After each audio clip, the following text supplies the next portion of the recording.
Good evening, ladies and gentlemen, and welcome to the Amateur Doing Deals of Comic Book Art. The one, what? Oh, wait a minute. I got to turn down my phone. Okay. It's Anthony Snyder cosplaying as Bill Cox. Tonight is our 38th amateur bout with two veterans of the amateur arena. Matt Kennedy faces off against Joanou. Yay, Jordan.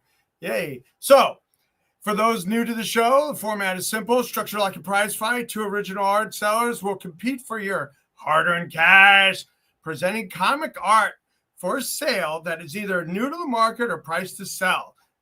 In the case of the amateurs, sometimes they're taking it off their walls, and it's really cool that you get that first shot of these amateurs taking it off their walls and making it available to the chat and the collecting community. So we like that aspect of the amateur bouts.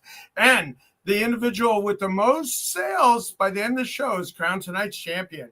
During tonight's main event, there are 12 rounds of art for sale, with each seller bringing 2 artworks for sale per round. Artworks presented in rounds 1 through 8. Well, this is a more manageably priced show. Will be priced $2,000 or less, and anything goes 9 through 12. Each seller will be given 90 seconds per round to present their art for sale. Viewers are encouraged to be a part of the show by engaging in friendly conversation in the YouTube chat. And if you're watching on YouTube, please Hulk smash that like button. Subscribe to this channel and turn on notifications so that you never miss a single show on the Comic Art Live channel. To claim an artwork you want to purchase, type your claim in the chat in the following format: claim 1A Matt or claim 5B Jordan. In other words, the word claim followed by the number and letter, a dash, and then the seller's first name. That makes it completely 100% clear that that's the one you want and it's not a mistake. Each time a seller presents an artwork for sale, the exact claim phrase will be on the screen just above the artwork description.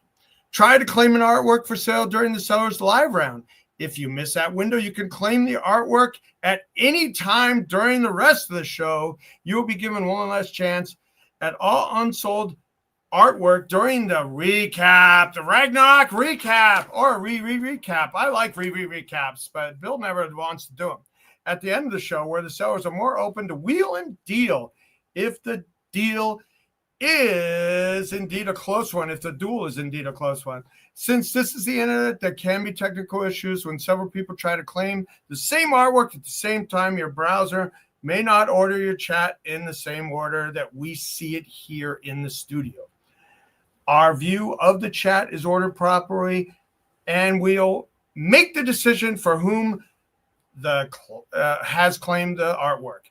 During the seller's live round, you may also make an offer to the seller. Just remember that the seller is not required to respond, reply, acknowledge, or accept your offer, but we always respond. All the sellers always respond and counter, or just say no, not yet. Be courteous and only message sellers who are currently in their live spotlight. After the show is over, be sure to contact each seller if you've claimed any of their artworks. Let them know which artworks you claim, your mailing address, your YouTube or Facebook handle, and how you want to pay, especially how you want to pay. All right. So let's get ready to wheel and deal.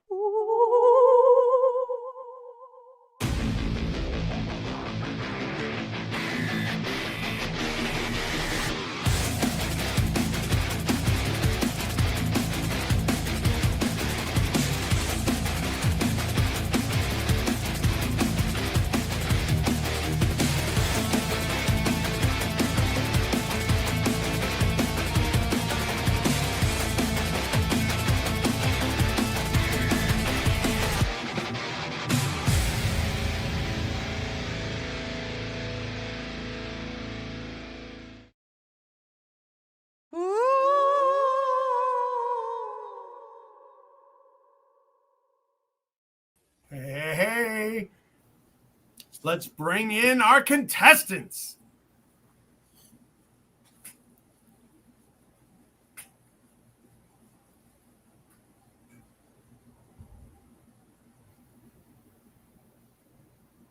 Oh, Aloha. hey, Aloha, everybody. Matt. How are you? Hey, Hey, Jordan, hey. how are you? Aloha. And I just want to show that this show is brought to you by Nature Tint. Yes, the hair color for real men. All right, that's my joke. I think we already have a couple of things to explain already, right? So there was the yes, it'll be me. Not. Don't send money to Jason if you claim any of my art, please. I think we'll get that switched around. We'll have my email up, I'm sure, by the end of the show. And just to explain, Bill is out of town, so the show still goes on. Thank you to Maureen and Gwen backstage, still doing the production. So shout out to them.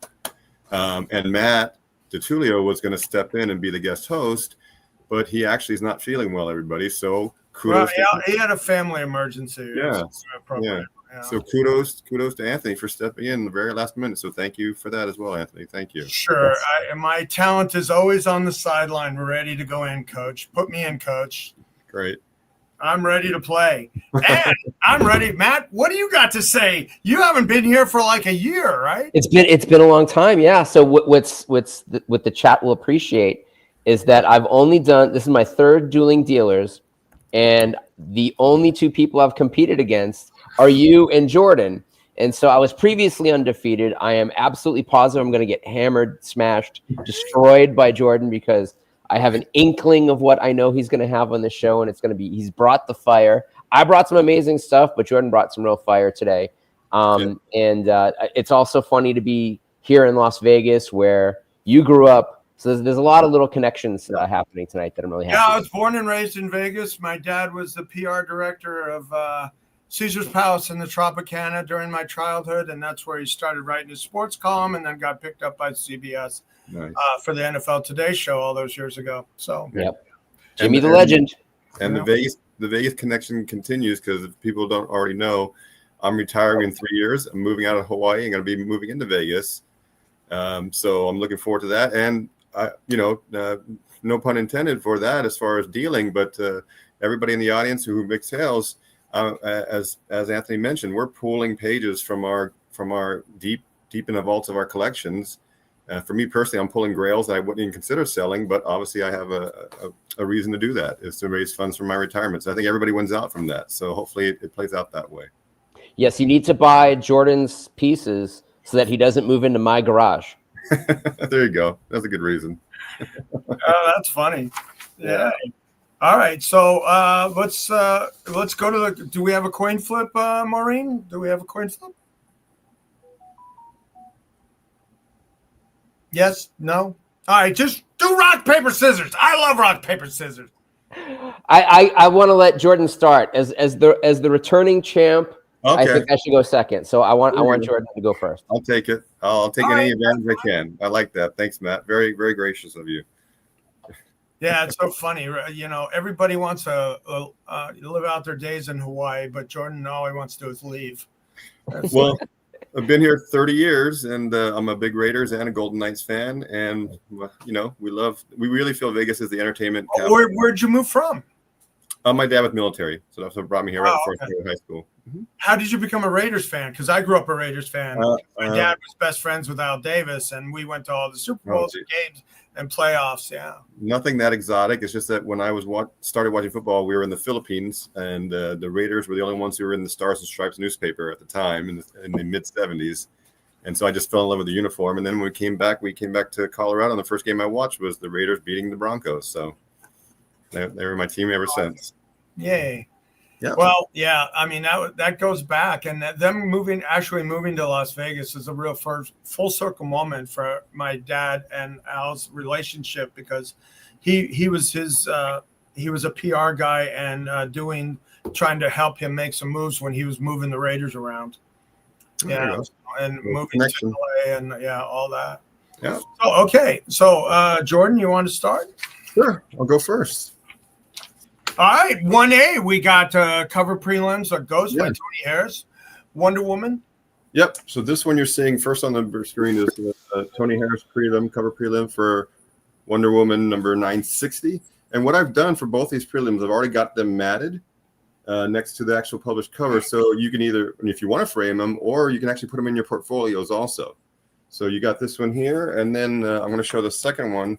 It's a really, really good cover prelim of Ghost by Tony Harris. So as we know, as art collectors, when it comes to the female form, when the artist really nails the facial expression, that's really kind of what carries the art. So if you look at Ghost here, just really carried that. Tony Harris did a great job on that. So this price is for both of the matted two-piece, really nice. Yeah, and then even the Wonder Woman one, I'll go back to that one, and you take a close look at that one, you really nailed, Wonder Woman's expression on that one as well. So, I'm a big fan of cover prelims. It's all original art. It's part of the production process. It's better than getting convention sketches, I feel, because, again, they're tied to the comic, tied to the connection. So, again, it's original art, and it's the start of the whole process. So I like that. This one here is the cover to Justice League Dark 18. It does have the cover, so the trade dress is on overlay, so you can see that here. And just some great images. I actually got this straight from Mikhail Janin, the artist, and I'm going to show you on the back. This is it got this back in 2014. It's one of the first times they started doing artist proofs, one of ones. And what I really appreciate that he actually printed it on the back of the cover. So it's not a separate certificate. And then he signed it as well. So it's really early on in there, but it's a great presentation for the cover. And again, you got the overlay with all the trade dress on it as well. Very nice opening salvo, Jordan. Now we go to Matt Kennedy. Was that the first piece of digital art to be put out on Dueling Dealers? I haven't watched all the shows, so I couldn't tell you if it was. I think it may be. Breaking precedent today, ladies and gentlemen. There you go. There you go. I love it. Digital? So it's an artist proof 1-of-1 printout, yes. Oh, yeah. Maybe I should pay attention. That's why the price point is much lower for that cover, certainly. Mm-hmm. All right. I was wondering why a cover was starting so on the first round. Yeah, okay, cool. All righty, Matt. You want to get them? Awesome. Yeah. All right, so we've got a beautiful Sabrina the Teenage Witch from Veronica Fish. This is one of the pieces that she actually advertises every year when she does the Comic Art Live as what her cover quality commissions can look like. It also comes with a prelim on a notebook page on the back here, a separate piece of paper, but it comes with it.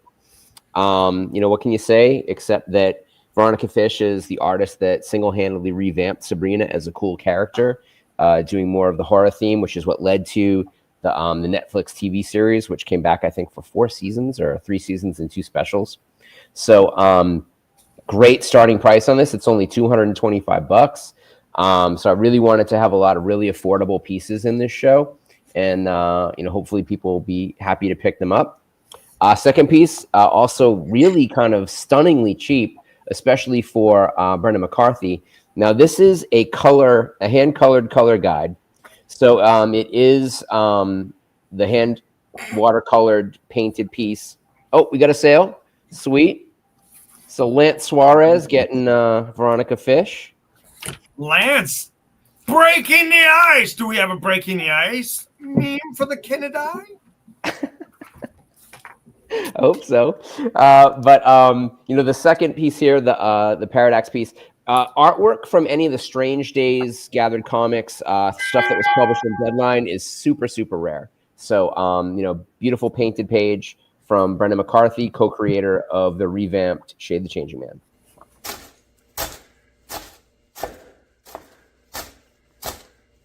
The ice has been broken.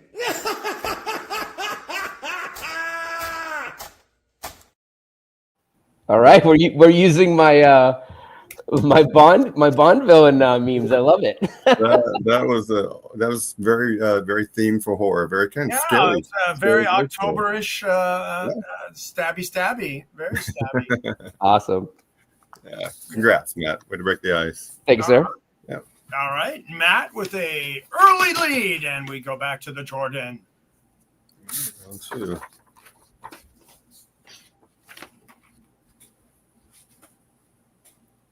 Okay, this is a copy of the cover, Frank Miller's RoboCop #6, and this is where these art pages are coming from. And basically, it's in honor of it being issue number 6. I'm actually offering 6 pages from this issue. So it'll scroll through there. You'll see them here. 3 of the pages have RoboCop right on them in action. You're going to see that. And then you can see Frank Miller's styling of, that's similar to the Dark Knight when he did that TV panel styling he did. There you go. You got all the pages there. You can see how that Frank Miller, he wrote this story. You can see that coming out and how he kind of framed out the storytelling in this. A couple of things to point out as far as the action pages. On this last action page here, you can see RoboCop popping his claw. I don't know if it's a claw or a spike or a spear or something like that. And in that first page is where most of the RoboCop action, that's where he's getting attacked by a larger machine there. So that's the RoboCop pages. This next one here, this is my multiples round, so keep in line with that. This is the Magic Commission page. That one right there is Mirka Andolfo. She did that drawing right there. So there's 3 black and white and 3 color commissions of Magic. So I'm going to show you this is one here. This is Todd Beats. This is Elliot Fernandez. This is one of the nicer. This is 11 by 17. This is Kevin Sharp, another 11 by 17. Then you got some color commissions. Like I said, you had Mirka Andolfo You got here. a claim from Rich. Sorry. When I saw this, I actually thought, wait, that's not Peach Momoko. It kind of has that feel to it, but that's also there. And then this one, just for Rich, this is painted. This is a hard painted one commission of Magic there. So thank you, Rich. Appreciate it. To be good seller, you must catch art page with chopsticks. Have you ever caught one? No. Mr. Biaggi, I caught one. Beginner's luck.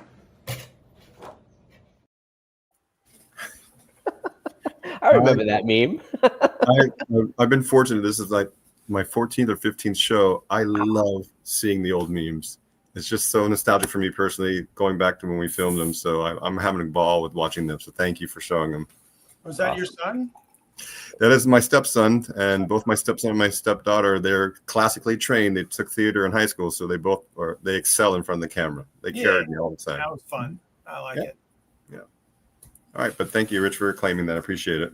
All righty. Now we have a touch and go match here, but back to the mat. So this is probably the cheapest Dave Dorman painted piece available. This is from Hellraiser number 3. It's page 56. This has Cenobites on it as well. This is a huge piece, by the way, so you can just kind of get the scale. And so on the front, we've got the 2 painted cells here, or painted panels. You can see the Cenobites in back of the author. It's actually Clive Barker that is painted into the piece, author of the Hellraiser series. This is, only the 3rd issue of the Marvel Epic series. It's also got, on the back, there's 2 separate sheets that cover this that have musical notes, which are paste ups, and then it's got all of the handwritten lettering on it as well on separate onion skin. So it's kind of a really, really nice and super rare piece of Marvel's Epic line, a very inexpensive piece of Clive Barker related artwork for Halloween. So we got that. And then right here, we've got this Razor Let Us Pray page. This is from Eric Powell, creator of Goon and contributed to a lot of the Mike Mignola side series. You never really see any Razor pages hit the market. I was looking on CAF to try and get some kind of sense of what was out there, and there's not very much out there. Love the lettering on this as well. It's very Wrightson-ish, early on in Eric's career as well. The lettering is on this. That's the haunch. Don't forget the haunch. It's only $350. Good haunch. Good haunch. And that's really great independent art there. I love seeing independent art like that. And you're right, Matt. You don't see a lot of Razor art out there. Yeah. All righty. Okay, Jordan, now we're back to you. 3A, a Thanos Rising, Simone Bianchi. Yeah, so this was in honor of Matt DiTullio hosting for us. I brought some Bianchi art, but I'll go ahead and show it. So this is the picture of the cover, Thanos Rising number 4, that the art comes from. And, it's Bianchi art. I love the powerful posing of Thanos in each of the panels there. You see that. I love that bottom left panel as well, where he's really got that close up and the use of negative space that Simone did as well. So you can really see his artistry in this. That's one thing I've noticed about Simone's art is like he's got that simple line work that really works. I don't know a better way to put it. And you can see he went back and forth with that, went heavier in some of the negative space and just real simple in between. But it's just got that flow. And, again, some real powerful imagery of Thanos in there. And again, love that bottom close-up panel he's got from there. So some great use of negative space with that as well. So that's the Simone piece. Yeah. And this one here is the Doctor Strange. Let's go to the Doctor Strange, folks. So this is the cover for Doctor Strange number 81. This is the comic this page comes from here. You can see all the action in here. What makes this special is that this is the first full appearance of Rintrah. So you can see him all throughout. He's actually named in that vertical panel as well. You can see him named down below here.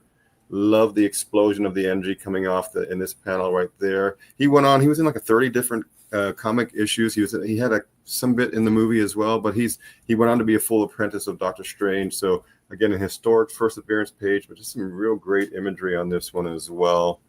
Chris Warner and Randy Emberlin really did a great job on that. The bull guy became a full apprentice. Yeah, that was his written storyline. Mm-hmm. Okay. Because I've had pages with him on it, and I didn't know who he was. So. Yeah, and he actually had a small bit in the movie too, so they kind of showed him in one of the fighting scenes as well. Oh yeah, okay, cool, awesome. All right, back to the mat. Would it be Halloween without Lon Chaney? Yeah. So this is a great William Stout illustration. I think the illustrations that he was doing at Comic-Con in this era were all put into annual sketchbooks that he would self-publish and then sell the following year. So beautiful William Stout illustration on tone board. It's got black and white ink. You can get sense of scale. This is it right here. And just a really, really beautiful piece. William Stout, who has worked in production design for a number of horror films, including Return of the Living Dead and The Thing. So it's really, really cool piece. This is never I don't think it's ever hit the market before I got my hands on it. So nice piece.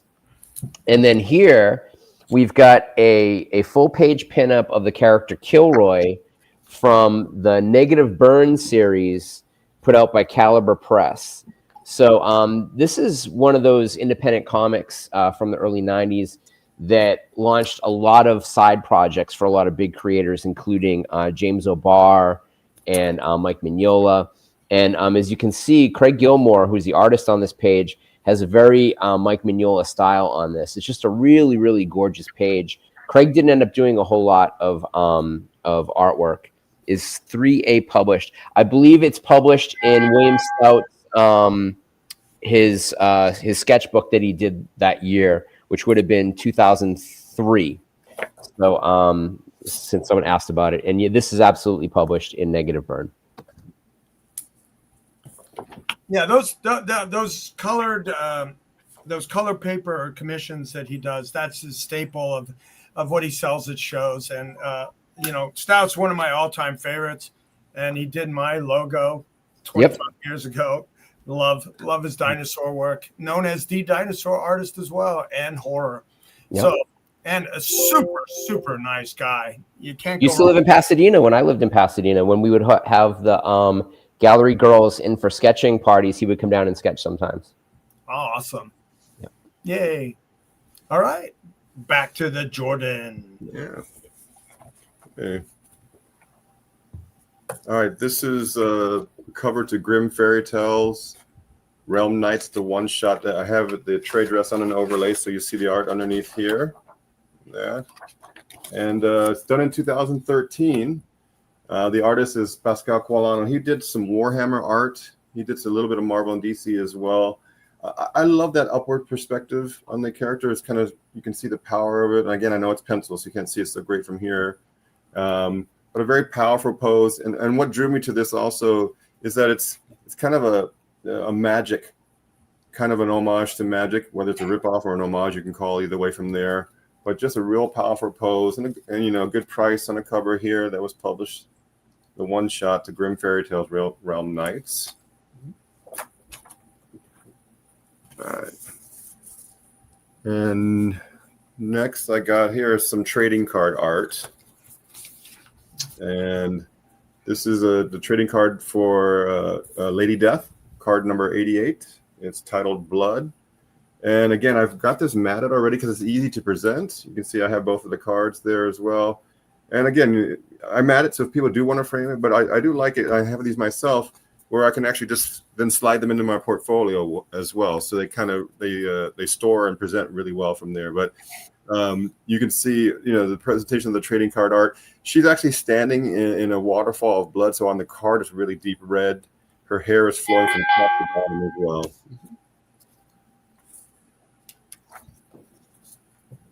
That's fun. That's cool. Like a Aztec, she's an Aztec goddess in that one. And yeah, I mean, I'm telling you, I took in a collection of a lot of Lady Death stuff, and Lady Death sells. Lady Death does still sell. There are a lot of fans of Lady Death out there in all different forms. That should be a fast mover. Yeah, she was one of the originators of the Bad Girl movement, right back from the 90s. She was one of the first, and Polito brought her in like that. Mm-hmm. Yep. Lady Death, she, Vampirella, that kind of stuff. All right. Razor. Yeah, there you go. Yeah. Am I allowed to make offers on this show? Can I get a ruling? Am I allowed? I vote yes, but I mean, you know. All right. If it doesn't sell in the recap, I might come in with a. Okay. This is a guy I talked to at length at San Diego this year and bought a bunch of stuff from him. Great. Yeah, Kent was Zoe with him? Was his assistant? No, Zoe's his girlfriend. No, I did not. She was not there. No. Well, this is a Kent Williams piece. You know, fine artist Kent Williams, artist of many a published book and film. His paintings go for tens, if not hundreds of thousands of dollars. And this was a quick sketch he had done at Comic-Con back in the early 90s, I think like 1994 or so. Not a character he ever did in the comics, so kind of a special piece. It's just really, to be able to have a Kent Williams piece for $400 is just unheard of. So, you know, I don't know what else to say about this except to say that it's just really, really cool. And then we've got 4 different prelims all on one page by Jill Thompson for Something is Killing the Children. She ended up doing the cover to number 23, a variant cover. It looks nothing like any of these 4, which make these 4 covers, these 4 prelims really, really special. You know, you've got the main character, Erica Slaughter, on each one of these. You've got these crazy kind of bug monsters in the subway, which I've never read the comic, but I guess that's what it's about. So, you know, kind of a cool thing. You know, again, you know, you don't really see a whole lot of Jill Thompson artwork out in the wild. You know, she's an Eisner Award-winning artist, very associated with the Sandman stuff, and a beautiful contemporary horror cover. Did you guys lose your glasses too? That was some pretty good art. Right. So what kind of, is that on watercolor paper and it's all one piece? Yes. Yeah, I like that. I had a chance to do a deal with him at New York Comic Con. Super nice guy, the creator of Something's Killing the Children, and yeah, got some cool stuff from him. So really, is that Werner Delato? Yeah, Werther Delato. Yep. Yeah, Werther. Yeah, all right. But he's from Rome, an Italian guy. So, all right, let's get back to the Jordan. Yeah. Oh, and by the way, a couple people have said in chat they support Anthony bidding because he's filling in. He's not normal. So I think you can purchase at the recap. Really, I'm not normal. Regular guy. Yeah, take it with a grain of salt. Yeah. All right, this is Silver Surfer. This is an older Copper Age art, 1988. Joe Staten, Green Lantern fame. Joe Rubenstein, I heard he set the record for inking. But anyways, this is a birth page. This is the very first appearance ever of Captain Reptile. He's in that bottom half panel right there. He's actually a very powerful villain. He appeared in over like 20 to 30 comic issues of Silver Surfer run. Again, not just the first appearance, but a birth page of Reptile. This bottom panel has one of those the paste up, but it's all original art on the front of it too. So I think they're just doing some correction going on. So just wanted to point that out to everybody there. So there's art underneath as well as on the top as well. Yeah. So historic birth page of Silver Surfer villain. And this is another historic page. This is Huntara, so Fantastic Four 377. The title of the story, If This Be War, and it's actually her first appearance issue.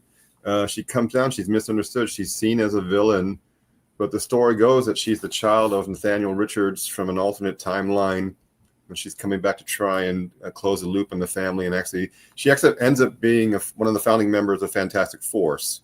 So she's a very powerful cosmic barbarian warrior. And again, I love the shot of Spider-Man in the top panel. You got the Fantastic Four in the middle panel completely, and you've got the villain, Claw the Conqueror. I'm sorry. Yeah, Claw the Conqueror in there. Mm-hmm. Drax, Fred. We almost got him. Set another trap. Yay. Paul Ryan art. I mean, he was a staple at shows around here before he passed away, and I always used to love doing business with him. So, yeah. All right. Now we go back to the mat. I must give thanks for using memes of Gwen instead of memes of me. Makes me much, much happier. Although I'm sure a couple will pop up eventually. So we started with witches, and we went to Cenobites, and now we've got zombies. And we've got zombies from one of the best that ever did it, Michael Zulli, inked by Vincent Locke, of course, the creator of Dead World. This is an amazing piece. This is a title page. It's just filled with guys you don't want to meet in the dark.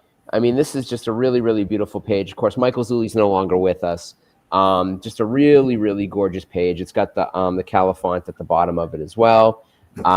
It's also got the DC stamp on the back of the page. Just a really great specimen of a horror-related superhero title that one of the best illustrators who ever lived did. So Michael Zulli and Vincent Locke. Great piece, great splash. A lot of content for that amount of money. I think that seems cheap. Yep. That's another one I'd be tempted to buy. I'm all about it, Anthony. I'm all about it. This will go to the next. So we go from zombies to sorcerers, I guess. So this is from Madame X. Card. That's a nice image. All the tarot cards. A lot of blue pencil and inks on top of this. This is a title page as well. This is from the Madame X series. Trevor Herstein is the artist who illustrated this. I think this was written by Matt Wagner.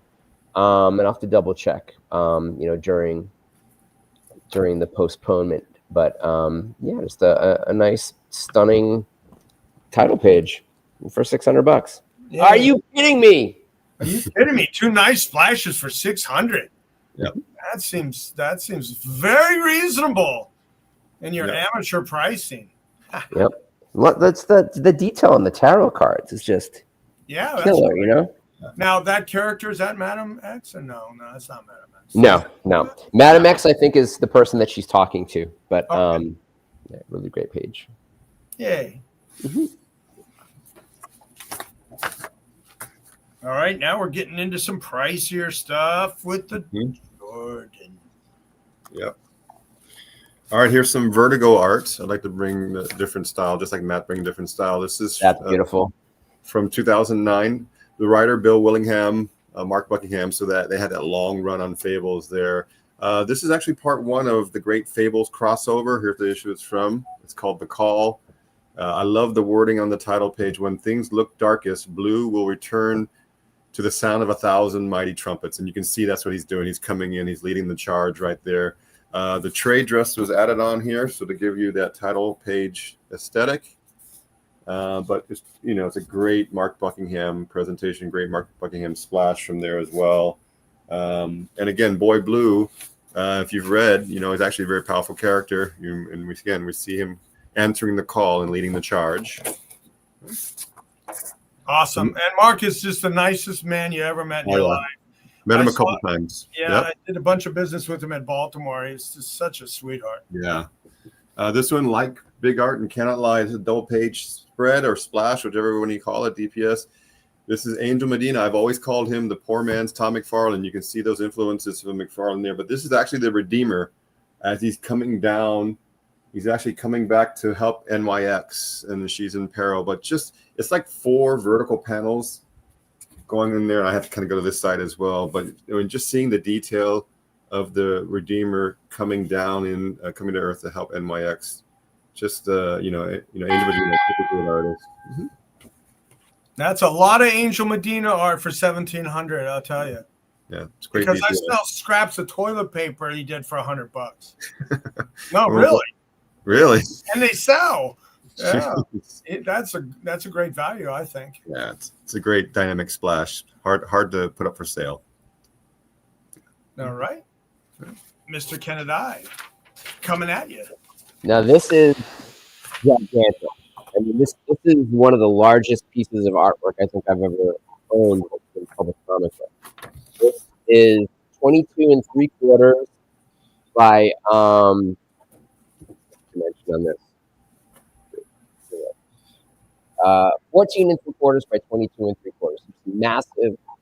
John Ridgway, written by John Ostrander from the Spectre number 20. The second page is showing the second appearance of Nicodemus Hazard, who's in the bottom there. John Ridgway was, of course, the artist who launched the Hellblazer series with Vinny Delano when John Constantine was a breakout character from Alan Moore. So, again, not a lot of his artwork out there on the market. And it's beautiful and it's huge. Great rendering of the Spectre. Jade Lee love here. We got a title page from Hulk and Thing Hard Knock. This is the title splash. I actually like this image as sort of deconstructed as it is, better than the cover image on this particular book. But again, a Jade Lee full-page title splash for only $650. Got to be unheard of. Got to be the cheapest of its variety in the marketplace right now. And as we all know, it's really hard to get artwork out of Jade Lee. So whenever you can pick it up on the secondhand market, I encourage you to do so, especially for me. That is a great value for a Jay Lee publisher. He's doing, I think, busts for $600 now, Yeah. So really nice value there, Matt, that you're presenting to the it is. It really is. Ow!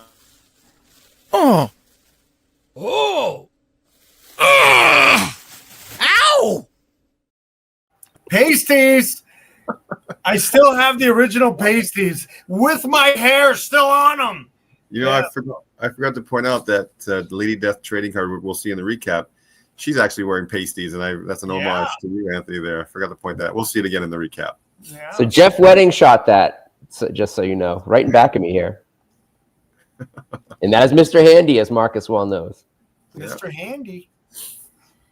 Oh, phrasing. Okay. Let's go back to the Jordan J. All right. Here's the cover that this art is from. It's astonishing Spider-Man and Wolverine. Adam Kubert. I mean, I love any art from him. The story is titled Another Fine Mess, Part 3. Just love those. Adam's take on Spider-Man. You see all those 4 panels, those poses he's got of Spider-Man swinging. He did a great job with that. And then if you look at those bottom 2 panels, when do you ever see Wolverine with a gun? Clicking, click, click. I mean, you don't really see that. He doesn't need it, but that's what kind of stands out on this page. It is a larger page. It's actually 13 by 19, but that just means you get more of Adam's art in there. So just a again, some great presentations of Spider-Man in those first 4 panels. And then you get that, and you get Wolverine, kind of a close-up with him there, getting ready to shoot the gun there. So just, that stood out for me, Adam Kubert art, certainly. All right. This one here, it's from Stormwatch number 6. That's the 3rd appearance of Apollo and Midnighter. I was holding on to some of my Authority art, kind of wait till they get their movie push, but now's a good time if I'm on the show.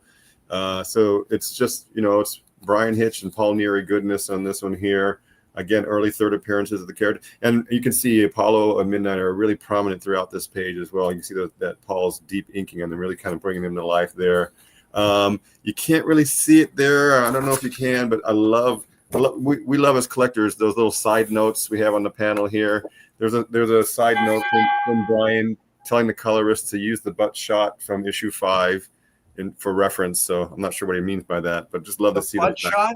It says, Larry, use the butt shot from issue number 5, and that's okay. Brian's note to the colorist. So maybe they'll know. All right. Yes, I made a sale. But Marion, whatever you do, don't look at Anthony's taped nipples. It'll melt your face off. I'm scared. Don't be scared. Just don't look. Don't look.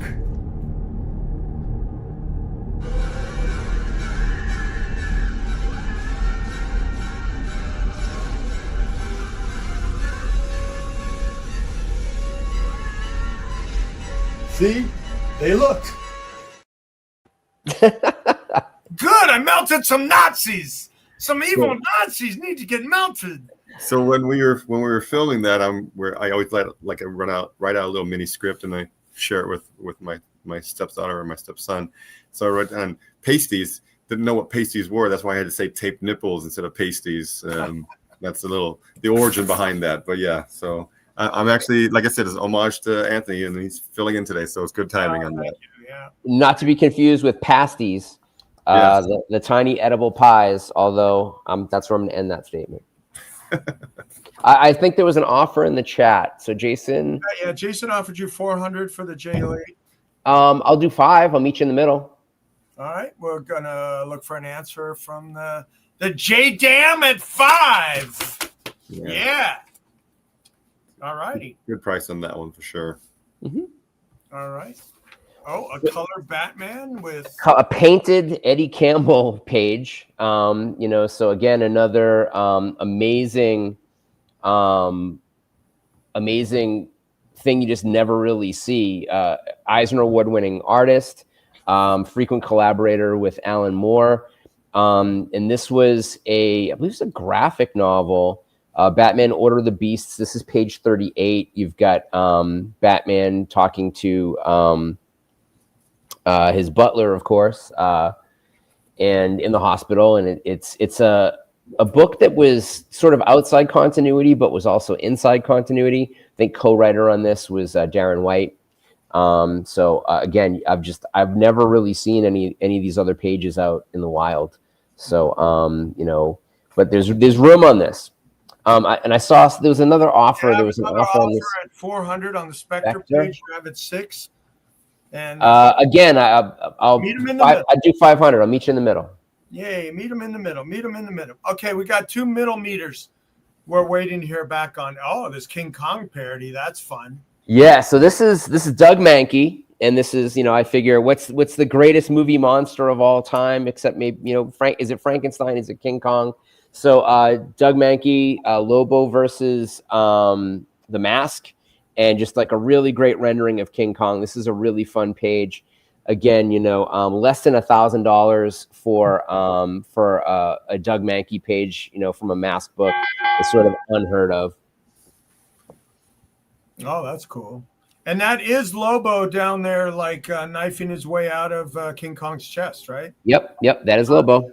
Oh yeah, you got 3 panels of Lobo. Offer 450 on the Spectre. Okay, so I think I got a hold to 5 on that yeah. Someone just offered it. Yep. 500. Okay, 500 on the Spectre page for the Matt.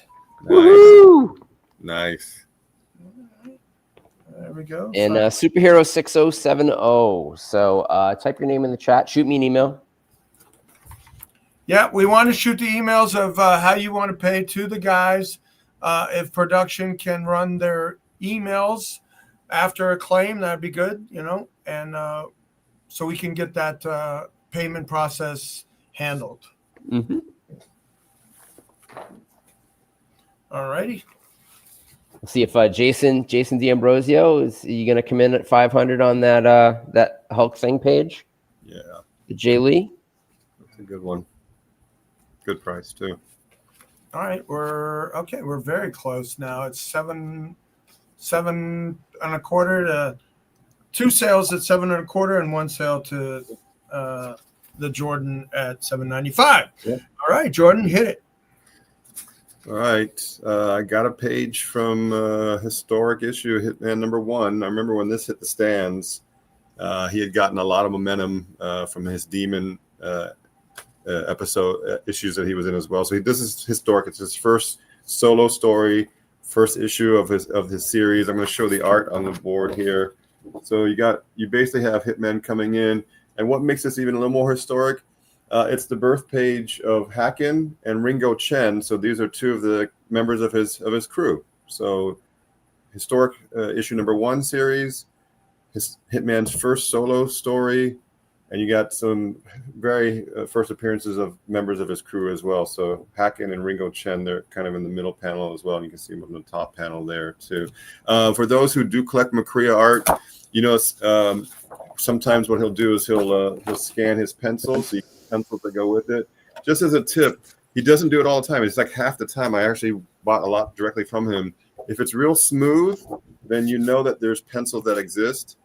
And if it's just straight on the rough board, the inks, then you know he inked on top of his pencils from there. Just a little tip for you guys out there is that. But, again, Hitman, I love his character. Love what he does, that humor that he brought to the storyline as well. And he got, like I said, I just remember chasing after this comic when it came out onto the newsstands, and just just love how he kind of came onto the scene. That really kind of wisecracking badass character that we all kind of like and love from our anti-heroes. So just to be clear, this is a pencil and ink page, yes? Yeah. So you get the pencils as well as the ink page. It's a 2-piece, pencils and the inks. Yeah, you get both of them. Okay. Awesome. And I brought some more Vertigo art as well, Vertigo Gem. And again, I remember when this issue came out, I kept getting confused. Like, is that the first Vertigo art? No, it's not. It's not the first Vertigo art. So Vertigo had come out 2 years prior to this issue. But Vertigo Jam was a very interesting comic that came out. And again, they have like 4 or 5 stories within it. Here I'm offering is the title page to the last story, and it's called The Vision. And basically, you have Shade, the Changing Man, Kathy, and Lenny Shapiro there. They're basically contemplating life, and they were helping out a dying priest there. Okay. All right. Nice sort of alternate off the beaten path sort of art there that, that we're trying to appeal to different collectors here on the Amateurs of the Dueling Deal. So, Matt, you had a 450 increase by the JDAM on that page. So Jason's offering 450. You want to do the compromise at 475? Yeah. There you go. Get him. It's like ping pong back and forth. I like that. Yeah. Yay. I think it's All something. right. We'll let We'll JDAM see. get back to you on that one, and we'll get into your round 8. Oh, it looks like Noir. More Eric Powell Goon this time. Beautiful pencil page. Just really, this is Goon Noir #2, page #5. Just all pencils, really nice. And it's funny that he mislabeled it on the back. He wrote Simpsons page 2, which is pretty funny. But it's published Goon page, $1,000. Not too common a thing in today's world.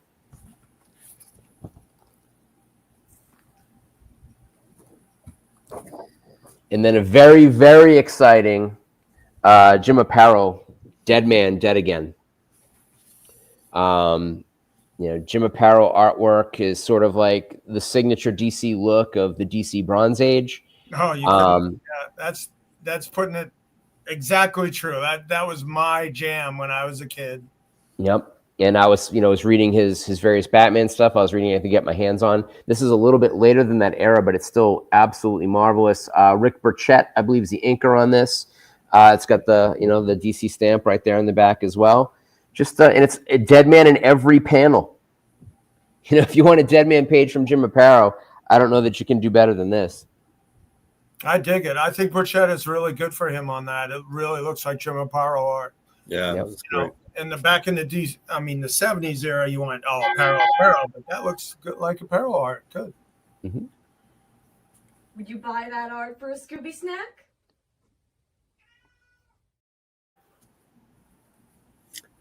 I would. Yeah. $550 for 4A and 4B. 4A and 4B, Matt. That would be 800 you had to mark. That's the Kent Williams and Something is Killing the Children prelims. What was the total for both those? 800. Oh, 800. And what was the offer? 550. 550 from I'll tell you what, because Marcello Marta. I would do 600. Fair. Really? Good price. That's a very good price. I like those Jill Thompsons. Yeah. Yep. Yeah. And, I'd never had any Something That's Killing the Children until I did that deal with the creator at New York Comic Con, but stuff sold right away. Immediately. Yeah. I mean, that's like the pretty much hottest franchise. Oh, we got a yes. Yay. 600 on those. Sold. Good deal. Good deal. Good sale. Good deal for the collector. Yep. And nice deal provided by the seller. Woohoo! I have no shot, Matt. It's just Oh, come on. steamrolling I me. think you're going to win it on the numbers. You just have more expensive stuff than I have. Like, I have to sell everything to catch up. It's hard to pull trigger on big pieces. I understand that too. So that's one thing. As we get to now, we're hitting into our, as a nice segue, we're hitting into our anything goes rounds, and this is where I've pulled out multiple grails from my collection. I call them grails. Big piece coming up. Yeah, and then it's not about getting them at the lowest price, $400, $500. As we know, it's about opportunity. A lot of times people like myself, I'll get a page. It's in the vault. It's staying there. It's in my collection. So having an opportunity to get some grails is it's sometimes you don't want to pass up on that. Obviously, I'm doing a sales pitch here, but that's what's happening in our next rounds. I'm giving some preview for everybody. All righty. Yeah. We have 9A for you, right? Coming up. So when's the last time you saw a Frank Miller DPS? And I personally only seen this. I know there must be those out there, but you don't see a lot of DPSs from Frank Miller too often. I love this.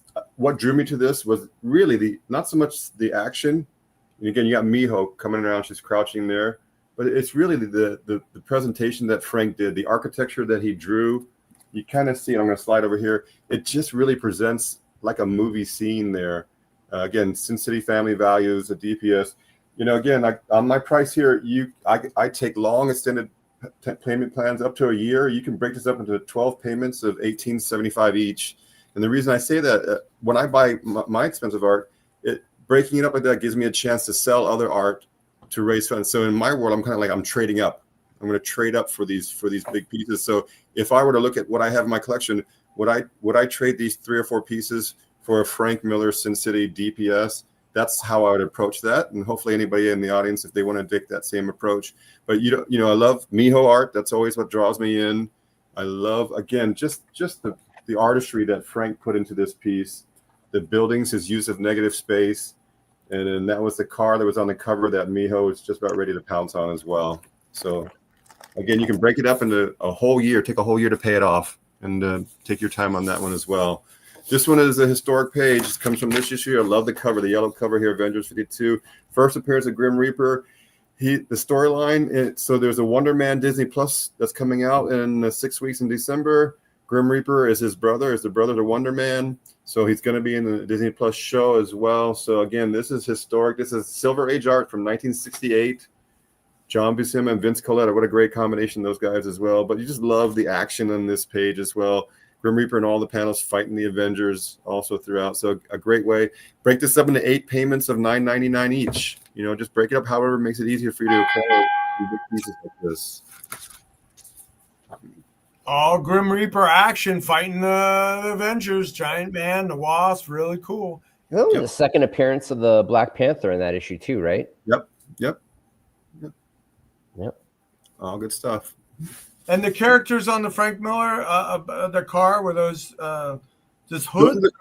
Those are the two. If you see the cover, actually, I'll show the cover of the recap. Those are the one that they're driving away in that car, and she's pouncing on the car, and that's her getting ready to do that. So that's that scene right before that. Yeah, awesome established shot. It's just beautiful stuff. Yeah. And again, I don't really recall a lot of DPSs from Frank Miller, so that's kind of what stood out for me when I first got that piece. Yep. Well, I did own a Daredevil DPS once. Oh, goodness. once. And I'm sure they exist. I just don't see them. I feel your pain from 3,000 miles away, Anthony. And that Daredevil like all across the top and just bouncing around. Wow. Anyway, all right. How are you still an amateur? Well, I mean, Jordan does take time payments up until the closing of his house in Las Vegas. There you go. All right. Make a wave on Oming powers. Yep. Oming. Double page splash on one page as he does. Pivotal car crash sequence. So this was also published in the Pop Sequentialism exhibition catalog. So it does have double provenance. Everything in there was cleared. It's an official publication. And to kind of go back to this particular story in Powers, this is a scene that was recreated in the short-lived series, which I believe was produced for Xbox. So it's also been recreated in film, which makes it a kind of really, really important page. But I'm here to sell stuff. So if someone wants to make offers, let me know. You know, we haven't gone through everything yet, but I like selling it as soon as it goes up. I love fielding the offers.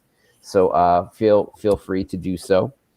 The next piece that we've got here is one of the hottest artists in comics right now. Daniel Warren Johnson. Let's see it. Boom. Daniel Warren Johnson. With a big boom.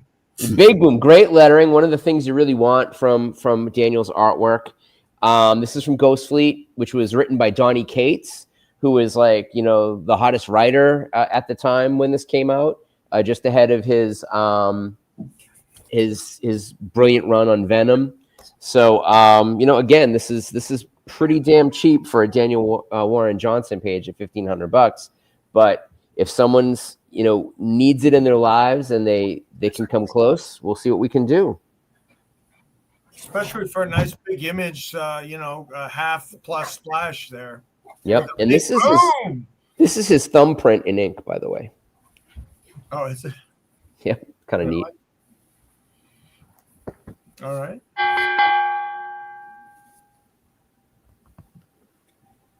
PlayStation. Ours was on PlayStation. I don't know. Okay. All right. Everybody that makes a claim, get an email into your sellers so that you can get that payment information squared away. Maybe we need to post your emails a little more production there, Maureen or Gwen. Okay. Back to the Jordan with some. We got some more big stuff, Jordan. Yeah, all stuff that I consider. I mean, they're not all holy grails, but they're all big pieces of art that've been deep in my collection for a while now. So Faust page, really? Yeah. So this is a cover. I'm going to show everybody. Bear with me. Whoa! I'm showing you here. This is some other Tim Vigil Faust covers. If you see, I've got up here. There's 4 of them there, and I'm going to show you another color shot of some other.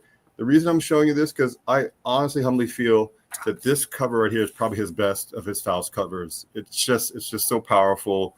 You know, again, I got it at a price point.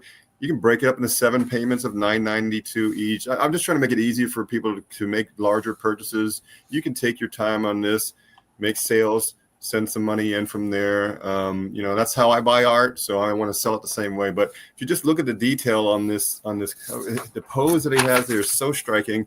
I had the trade dress has been added on there, so you get that cover feel from that also.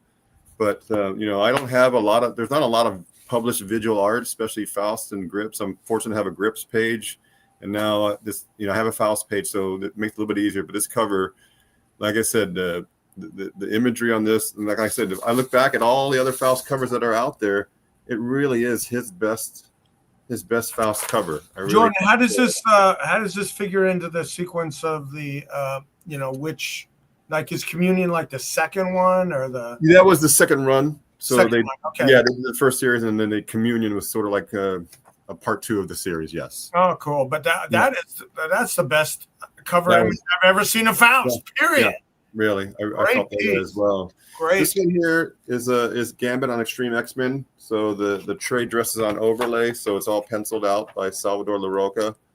I was just drawn by the imagery of Gambit in this.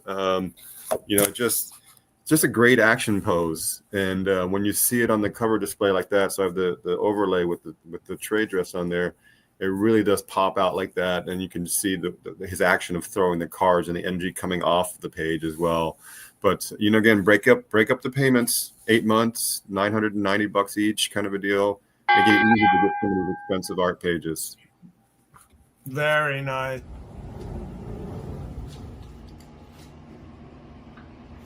Man, I wish I had an original art cave like Dino's, not just my bathroom. I need a place where I can get lost in all my art. Maybe if you're so for art, you could get one. Aww. Okay. That's the origin of bathroom art and toilet humor on Dueling Dealers. There you go. Well, because Dino, if those of us who haven't seen it, he has an actual cave of his art. He's told me about it where he'd go. That's his way of getting away. He has a chair in the middle of it. It's on lockdown when he's not in there, and it's just every inch of it is covers. He collects all those old Marvel covers. So, but those are all facsimiles. Well, he's got his art on display. So that's my version of that, my little poor man's version of a little art cave. The real cheese is in the safe. Well, that's smart to do it that way as well. All right, Matt, you have a little bit of a lead here, and let's see if you can add on to it. So I've got some Bronze Age gold here. You've got a Phantom Stranger title page from Jerry Teleoc. Very well known for his work on all of the Bronze Age horror at DC. The person who is really pivotal in relaunching Unknown Soldier under the Vertigo label. And this is just a beautiful piece. I mean, there's all kinds of notation on this. It's got the original word balloons, which were more common in that era than they are now. Edited by Joe Orlando, who also did some of the layouts on this. So, you got a real Hall of Fame team here of DC artists who both had made such a big imprint on Vertigo. And now going over to Marvel and their Bronze Age of horror, we've got this beautiful Gene Colan Tomb of Dracula final page of the issue. This is the Tomb of Dracula magazine. So this is the very final page of the story. You can see Dracula using his power to turn into vapor. You've got Lilith attempting to kill him using a wooden stake, and you've got a half splash of just Lilith at the bottom. This also has, on the flip side, the onion skin that has all the lettering. So you get that as well. Just, very few people are as well regarded as the team of Gene Colan and Tom Palmer, and these Tom Palmer inks are absolutely stunning. You can see the wash in the coloring here, which is just absolutely fabulous. So this is exactly what it looked like in the magazine, because the magazine was published in black and white. I think I had this originally at $3,000, so it's already discounted to half. So again, just a beautiful piece of Marvel Bronze Age horror from the legendary and no longer with us Gene Colan, and the no longer with us Tom Palmer. Yeah. And you get that finished black and white magazine art. Gotta love it. Yep. All right. Mark Levy, an aficionado, says that should be a 3K piece, and I agree. You get half off. That's still around in the recap. All right.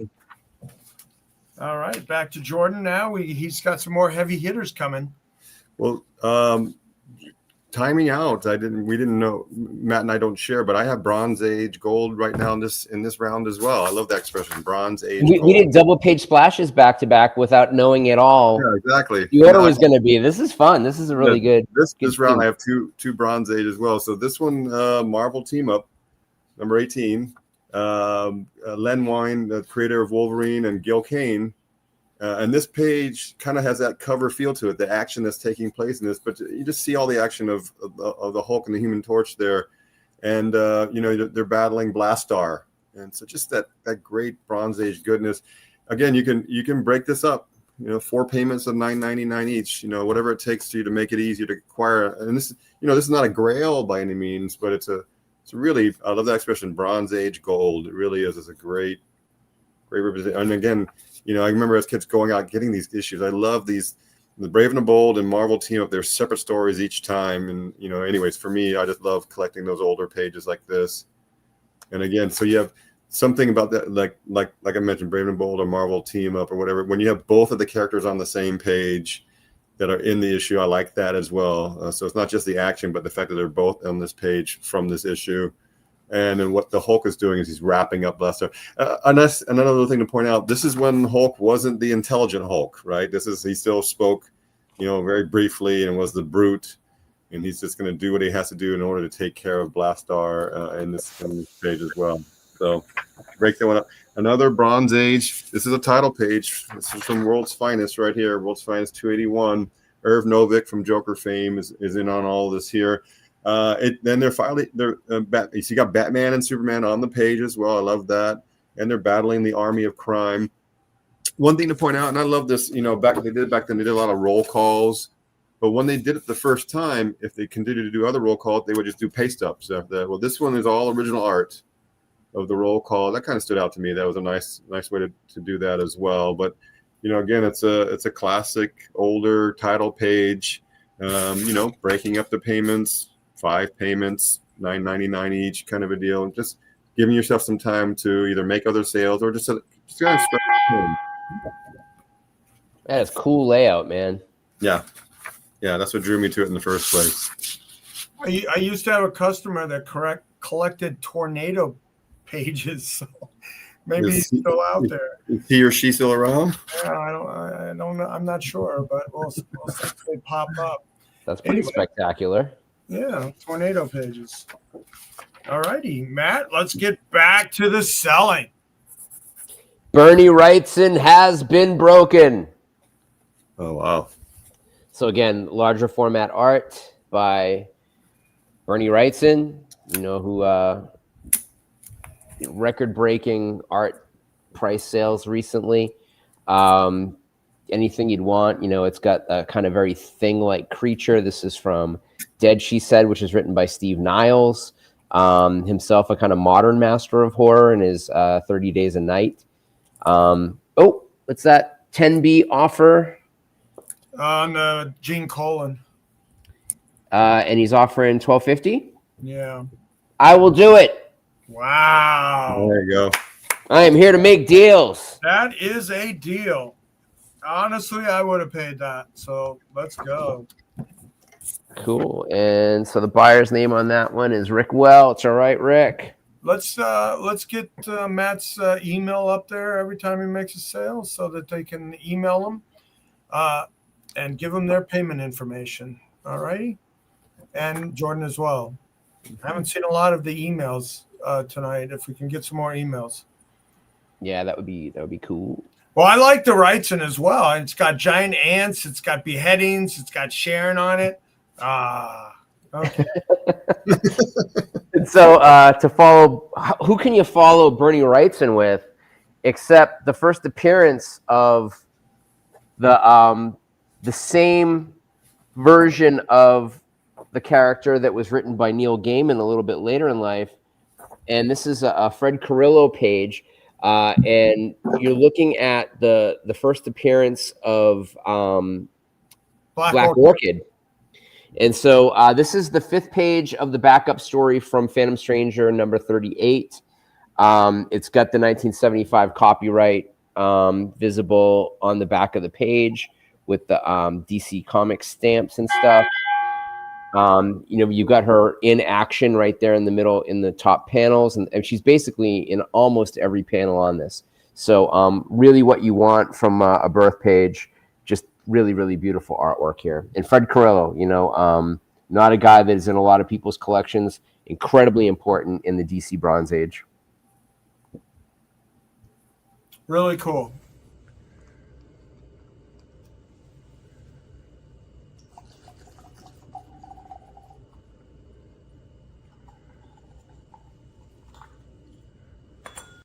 I'll drink to that.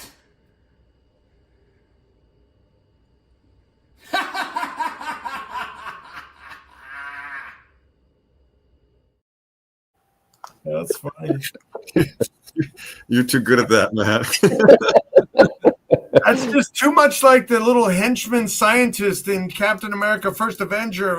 I know. It's so funny that that's kind of what I was going for when we did those memes back then. Was it to be like sort of Bond villain, but really to be that character, that Toby. Oh my gosh, who ends up in the computer, right? Like in the at the end of it, Toby Jones. Yeah, that's funny. Yep. All righty. Okay, so now we're into the last round. Last round before the recap. Yeah. Emile Zola. There you go. Yeah, there he is. All right. So some people have requested some of these next two here.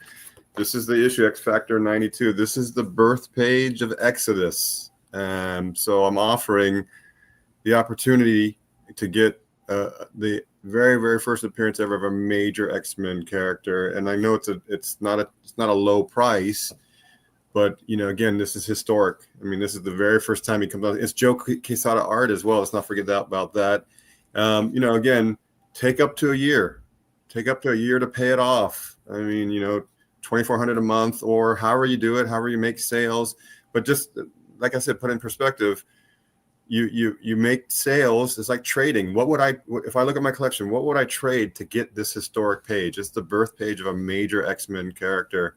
When I was actively collecting, now I'm selling to fund my retirement, but this is how I approached it. So if you need time to make the sales, to make the trade, but this is, it's about opportunity. A lot of us, again, as collectors, if we get these grails, it stays in our vault. We don't offer it up for sale. And this is me. It hurts me to have to offer these up. But I'll move on to the next one. This is the same thing here. This one, I kind of put a price down lower on this one. This is that issue of Witchblade number 10. And what do we have here? It's the birth page, the very first appearance of Jackie Estacado. It's a Michael Turner DPS. Even that alone. I mean, Michael Turner art, a DPS. And again, it's just an opportunity to get a very historic page. I mean, Jackie Escott. Look at the presentation of Jackie there. And again, I actually lowered the price. I know it's a high ticket price. I'm not dismissing that, but I've actually lowered. I've had multiple inquiries on this throughout the years, and I'm now, for the first time, really putting it up for sale on Dueling Dealers. So everybody who supports the show really has a chance at this one. Break it up, take a whole year to pay it off. I keep coming back to that point, but it's a wonderfully historic page, and Michael Turner DPS as well. So hopefully it finds a new home.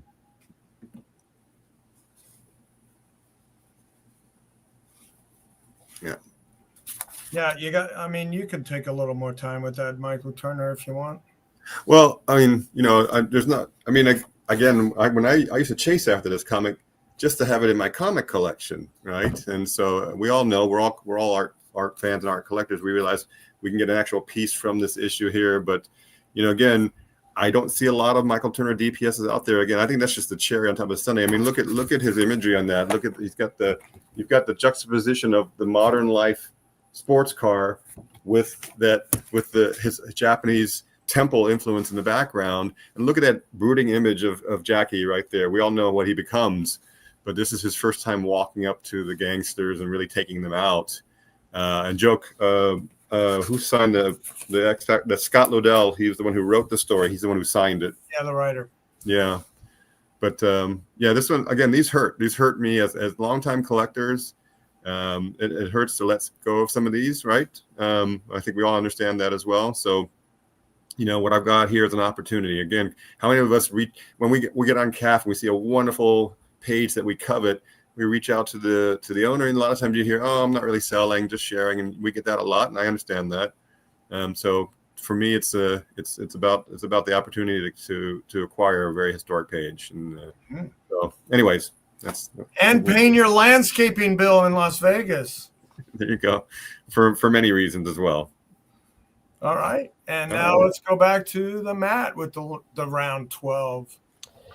Bernie Wrightson splash page. This is also from Dead She Said. It's a gore page, so it's very reminiscent of his work with Warren back in the 70s, but this is from the IDW series written by Steve Niles. Okay. Look around. You just don't see Bernie Wrightson splash pages for $3,000. And there's really not a whole lot more to say about that, except this is beautifully disgusting. And it is signed at the bottom by Bernie Wrightson. So that's another thing that you all him. He penciled and inked it. Yep. Right? He did everything. Yep. Yeah. And it's just a gorgeous page. And again, you want a horror page from one of the greatest horror artists of all time. So yeah, it's all him. I don't know who's better. I know, right? Who's better than Wrightson? That's I don't think so. That comes up void pretty much all the time. All right. Now you got a big fan favorite coming up. 1981 Mike Mignola. A 1981 Mike Mignola Swamp Thing. So this is when it was Alan Moore writing the character, right at the beginning of that amazing run with Steve Bissette and John Totleben, and it's very clearly Mignola. I mean, like, again, check and see. Oh, we got a claim on 12B. All right. What you have in your hand, young man? Also for Rick. Okay. Yay, Rick. Very nice. Very much. Claimy. It's claimy. Well, that's a nice size for a $3,000 Mignola from there.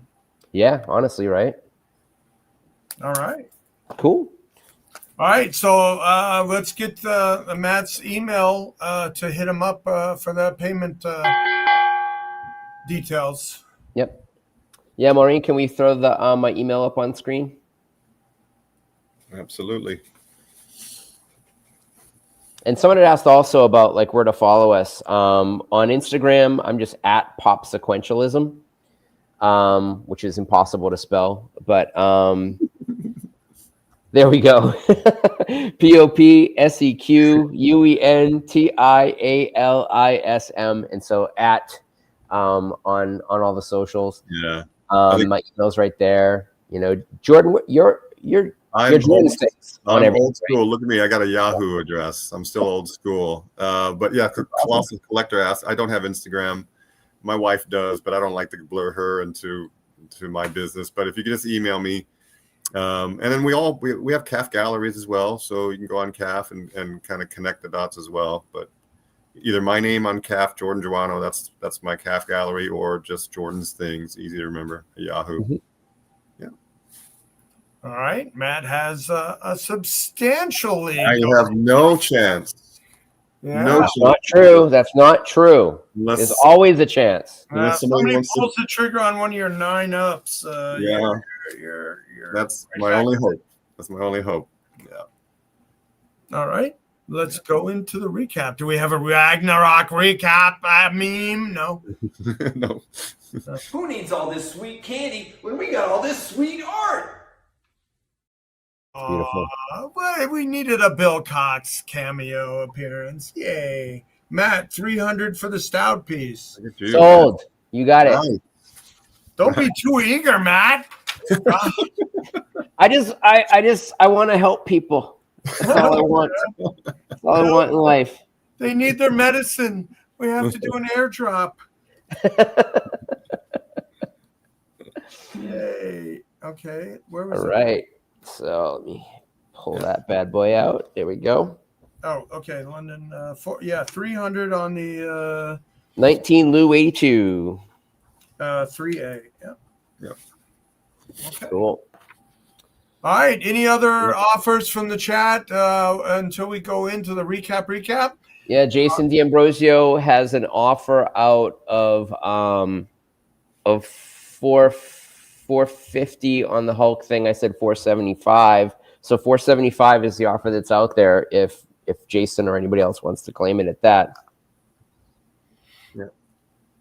Yeah, I think that's very reasonable of you. I mean, that's I'd have to mark that $1,000. So yep. That's a really good price.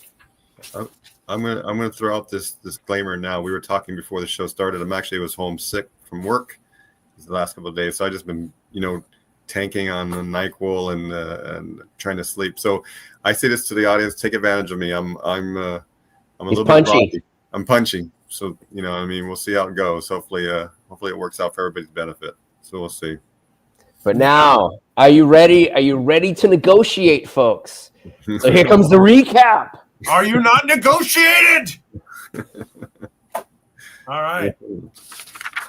And I just want to recommend Theraflu. Will get you through when you have multi-day shows, one weekend after the next. There you go. Downing But we can't be further apart and still in the United States, me and you, Jordan. And I was sick Wednesday night and then had to go do Baltimore, but made shit happen. Made stuff happen. All right, let's go into the recap with Jordan. Yeah. So I'll come down on this to $695. That's like $350 each of these cover prelims. Again, I've already got them matted. So you can either frame them or put them in your portfolios. You can see that there. Again, that was Ryan Sook. He really knocked it out of the park with Wonder Woman. And this is Tony Harris. He did a great job with Ghost here. But $695 for both of these. Again, you can either frame them or I've already got them matted. So you can just kind of put them in your portfolio from there. So again, these are all original art and they're part of the production process as well. I think at that price, you're getting the Tony Harris for free. Either way you look at it. I mean, I love that image he drew right there of Ghost. It's a great image. Yep. All right. Yep. This is I'll come down to $795 because this is still a cover. This is Justice League Dark. We know that always gets the every now and again the movie treatment and movie production talk. It's great imagery. As I mentioned, McHale, he actually printed his certificate and signed it on the actual board. So that's what stood out to me as well. This is probably the first one I bought back in 2014 when this came out. Come down again to $795 for this cover. I have the trade dress on overlay here as well. So $795 for that cover.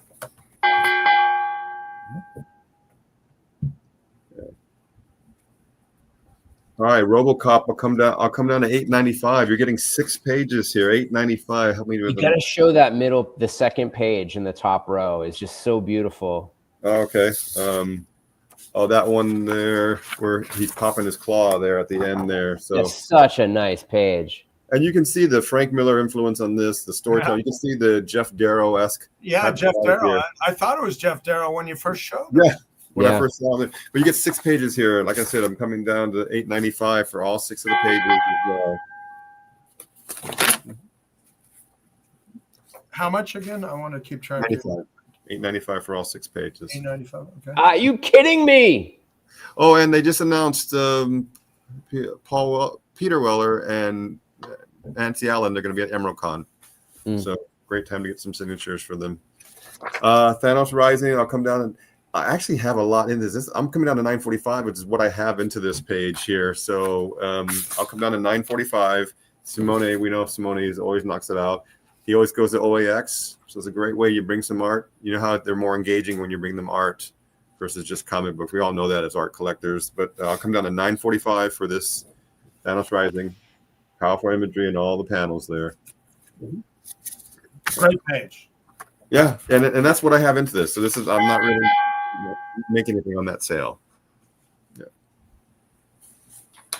All right. First appearance of Rintrah. I'll come down to $795 on this one. This is older Copper Age art, 1986.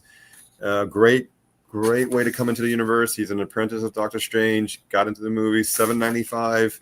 an older piece. Chris Warner does Predator as well, Predator fame. I love that bottom panel right there where it's kind of exploding out into the scene from there. I love first appearance pages where the character is named as well. So you see Rinshra is he's being named in this bottom panel here on the side. $7.95. Signed by the artist and the penciler. Yeah, Chris Warner and Randy Emberlin both signed it. Yep. I'll come down to $6.95 on this cover. This is a Xenoscope, so we know that that's independent art. Got the overlay here. It's got that magic kind of homage, if not ripoff, whichever way you want to call it.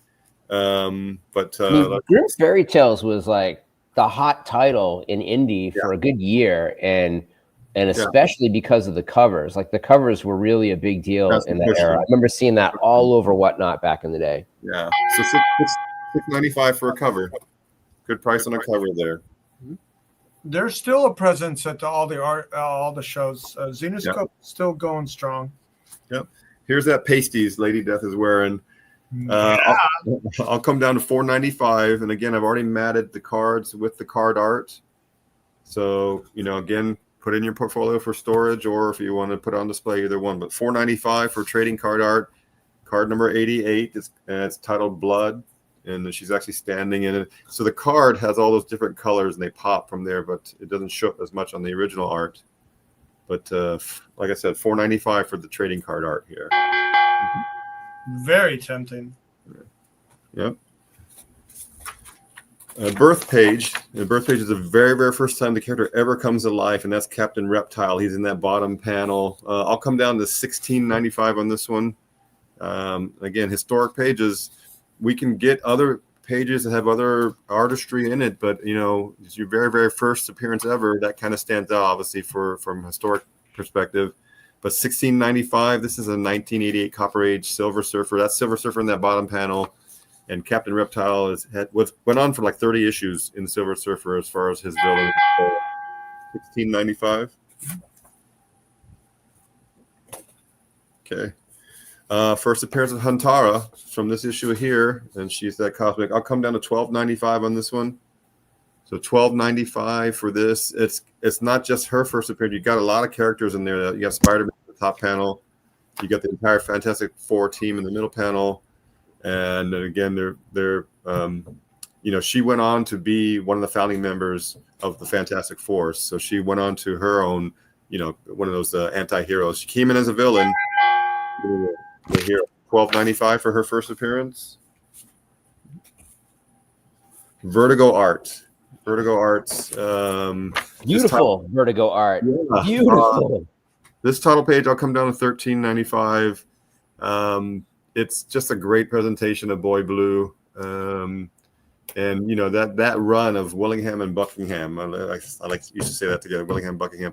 That went on for a long, many issues from there. It's part one of the Great Fables crossover. A great title page as well. The call is $13.95 for this Vertigo title page. Also, importantly, the return of the character, because he had died at the end of the first great story arc, and this is the first time he returns. So in the Fables world, that's kind of like the return of Colossus. And it's also the most awarded series of all time. Fables won more Eisners than any other series. And rightfully so, right? Yep. But I like to tell Mark that it's like, hey, man, if Kirby and Royer were still alive in their prime today, this is what their art would look like. Oh, that's a good way to put it. He loves hearing that.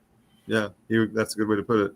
But to your point, Matt, if in that bottom wording there, he'll come bathed in blue light, riding a great war stallion to come back to the call. So that's what the story's about. All right. A DPS, it's wonderful imagery. Angel Medina. I'll come down on this one to $14.95. It's just great Spawn art and Redeemer. I love that character there. You can see that here. He's coming to Earth to help NYX, and so when you got to look at it in detail. Because when I first saw it, it looks a little bit hard to comprehend, but you can just see Angel Medina's styling of the character here in the middle as well. But $14.95 for this Spawn DPS. Just great stuff. Yeah.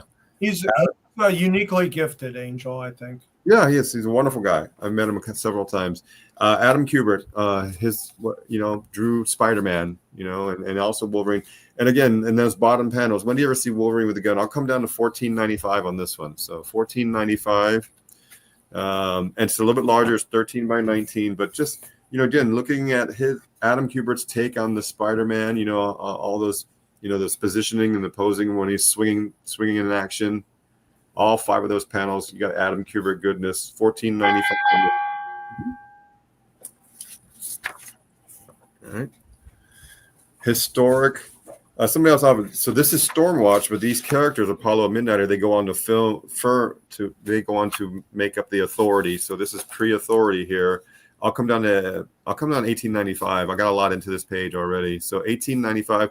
Get this before their movie comes out. You're gonna wait till then. It's gonna go a lot higher than that, myself included. I would price it higher, but $18.95. It's a third appearance of the characters. We all know Midnighter and Apollo. They were actually, the story goes back then that they were actually to parody Superman and Batman. That's what they were written for. Okay.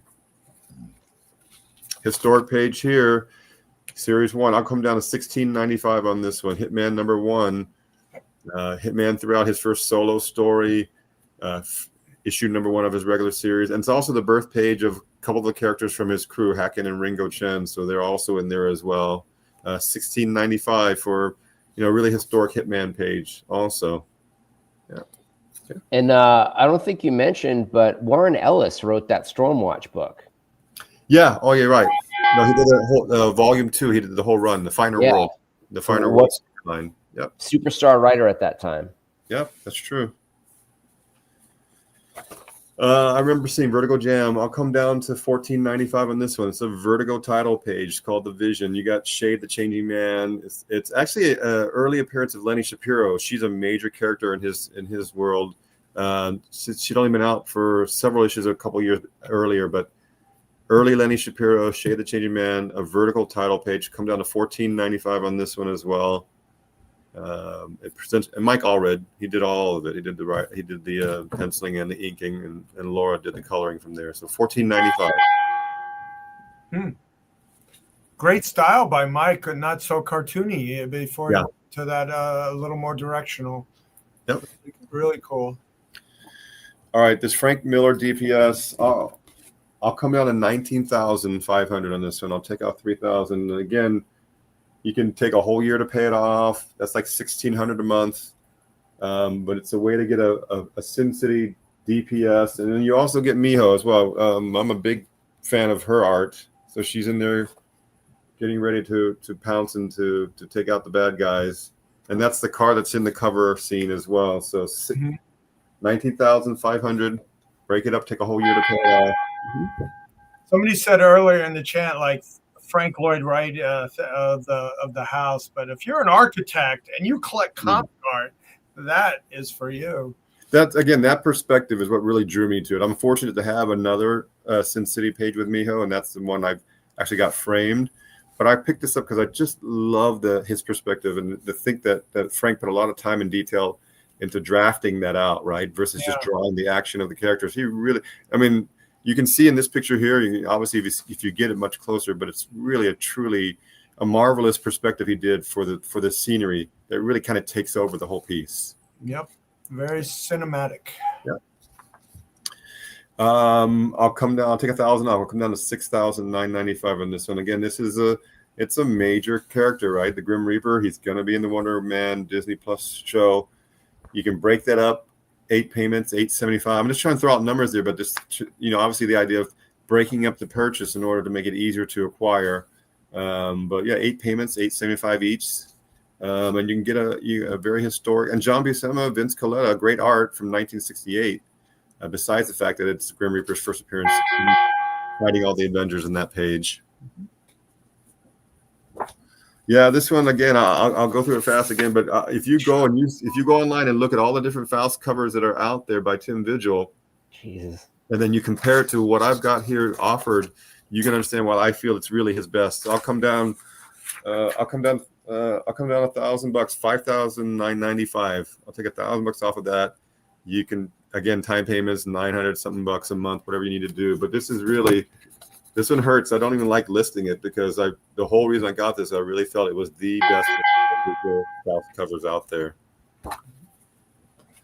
Sometimes when these don't sell, I'm not too sad. So, I'll take 1,000 off, 6,950. Somebody asked about this when I was getting ready for the show. It's a great Gambit, Salvador LaRocca piece, and so you got a claim on the Faust. Yeah. Yeah, that one that hurts. That hurts to let go. It's a beautiful cover. Congratulations. I just, Michael Alpers, you just can't go wrong with that. That's the best example of Faust I've ever seen. Yeah. So, anyways, the Gambit, I'll come down to 6,950 on that one. It's great Salvador LaRocca, great action page, great action cover of Gambit there. Yeah. Digest that, letting go of the Faust. Oh, I'm going to take a while on that one, but take a breath. It's a great pickup. It really is. I give him business every time I see him. His personal work in his books just is mind blowing. Yeah, I don't know if you've ever seen him in person, and he does these personal pieces that I'm like, oh my god. Yeah, I mean, he's one of the pioneers. Remember when he burst onto the scene with Grips, and he was a pioneer in that genre of the over-the-top ultra violence, right? And when I met him, I just thanked him. I said, look, you gave us everything we kind of wanted Wolverine to do. We wanted Wolverine to be more vicious. We wanted him to really kind of hack us. I mean, I'll speak for myself, not everybody. And he did that. He did that with Grips. We went on to Faust, and he's a pioneer in that. He's a pioneer in the ultra violent art, and it's not everybody's cup of tea, obviously. But anyways, sad to see that one go. Right, say goodbye. Goodbye. Bronze Age Gold. I love that expression, Matt. Marvel team up. I'll come down to $34.95. 34. I got a lot into this. It's close to what I got into this one here. Break it up. 4 payments, $8.75 each, kind of deal. Whatever you need to do on this one. But look at that. You got action. It's very close to the cover scene. Again, Gil Kane goodness on this one here, and it's both the Hulk and the Torch at the same time taking out Blast Star. So $34.95 on this one, and that's very close to what I have into it also. Jordan, you have an offer on your RoboCop pages? Yeah. Yeah, what I came down to $8.95, $7.50. Yeah, we'll do it. We'll do $7.50. Appreciate it. Yeah. $7.50 for the 6 pages. That's only a little bit over 100 per page. That's a good buy. Thank you for. Hey, congrats! Looks like Christmas came early for you. is a thing to say on a bright. Yeah. One of my early memes there. I couldn't figure out what to do. Obviously, it's a different holiday. That's what it was. All right. See, other Bronze Age gold. Some other Bronze Age gold. But this is a great example. Great page. Great page. Yeah, Gil Kane. At one time I wanted to collect a Marvel team up page because that was one of my favorite titles when I was a kid. With those two characters in each page, that it had the team up in each page as an example. And this doesn't have Spider-Man. It has Spider-Man. I mean, the Torch and Hulk, and it's just you can't ask for better than that.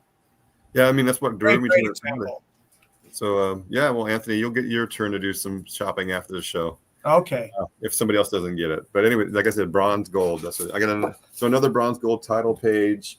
I will come down to $3,995, and I promise everybody that's what I got into this too. So it's not like I'm not turning this for a big profit, but I just love like the roll call. That's what really kind of drew me. That it's hand drawn. You got both Batman and Superman being swept up by the tornado in this, and so Bronze Age gold. Great title page as well. Ooh, wow, got a claim 11A on the Marvel page. Marvel team up, $34.95. That is I was going to make an offer on that one at the end of the show. That's a great pickup. That really is a great pickup. All right, and then we'll go to the last two of the Grails here. So for the birth page of Exodus, I'll come down to $25,000. I'll come down to $25,000 on that. It's a lot of money, I get it, but it's a major X-Men character. You can take a whole year to pay it off. I mean, it's like $2,000 a month or whatever you want to do. Make some sales, trade up for this page. But $25,000, it's the birth page. It's Joe Quesada. You can see Exodus really coming to life on this one here. And, you know, again, I won't shed a tear if it doesn't go. Obviously, I'm listing it for a reason, but if it doesn't, it's Wait, explain a little bit who Exodus is. So, he had a couple storylines. There was that one, dang it, the storyline he was the major villain of. It went on, I don't know if it was Extinction Agenda or one of those in between. But he's actually, then he got some light. He didn't get very much push in the Age of Apocalypse. But again, he's become one of the. I won't even call him a secondary villain. I mean, other collectors know more about him from there. But just the fact that he's lasted this long, and you know, all it takes is certain treatment. Clearly, he's a character that can get a lot of good, whether it's movie or show treatment, and really kind of take off from there. Acolytes. That's right. Thank you, Jason. Jason would know, of course.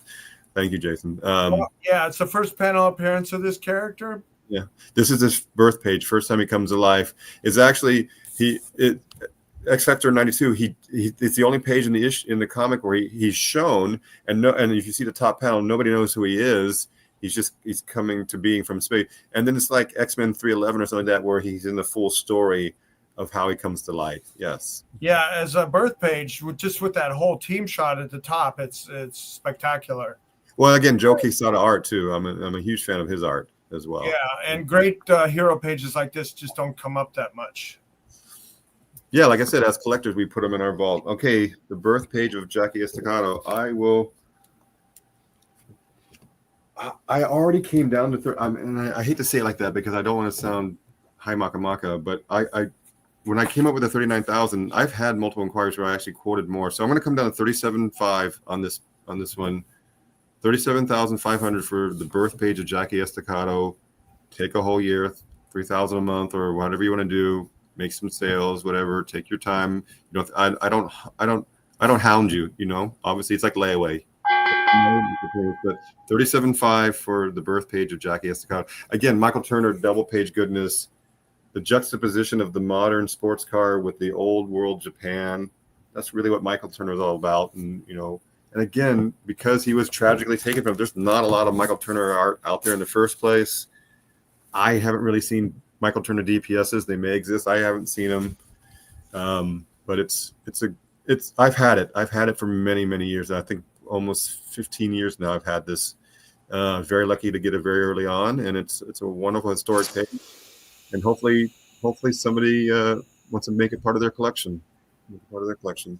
And as a dealer, I can tell you that the Michael Turner collectors are very passionate, and they hold on to their pieces. Yeah. I'm fortunate to have a first appearance of Lara Croft Tomb Raider page, so I figured I'll hold that one. That'll be my Michael Turner check mark, and this is one that I can let go. I don't want to sound like it's I don't want to make an emotional thing about it. It's a way to kind of Dino once said it. It's a way to kind of just keep perpetuating the hobby. This is how we perpetuate. We're only caretakers. I always remind myself we didn't create the art. Absolutely. We're just the lucky guys who had enough money at the time to buy it. We're just caretakers of this wonderful art, and maybe somebody else can become a caretaker of the art. I tell people when I buy collections, like a widow that I just bought a bunch of stuff from, that it's my job to find good homes for these, and trust that I'll do that. For your late husband's collection. That's a great way to put that. Mm-hmm. Yeah. Kind of stuff. Okay, great job. Jordan got some action and broke 5 figures. And what can I learn? What can I learn, Marcus? Yeah. Wheeling and dealing? Oh, yeah. I just invented it. Anyway, now we can go on to Matt now. And let's get some more action for the Matt. Just want to say, everybody who buys art also gets a signed copy of the Pop Sequentialism show catalog, featuring some amazing pieces, and one of the pieces that's in tonight's show.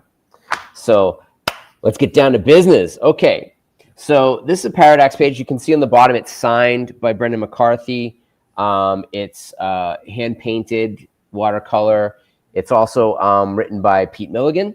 Who you saw on Jordan's Vertigo Jam page. This was also recently republished in a Dark Horse collection of the best of McCarthy and Milligan.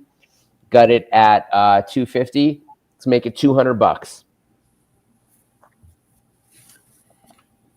Anything Brandon McCarthy is at $200. I know, isn't that crazy? Yeah.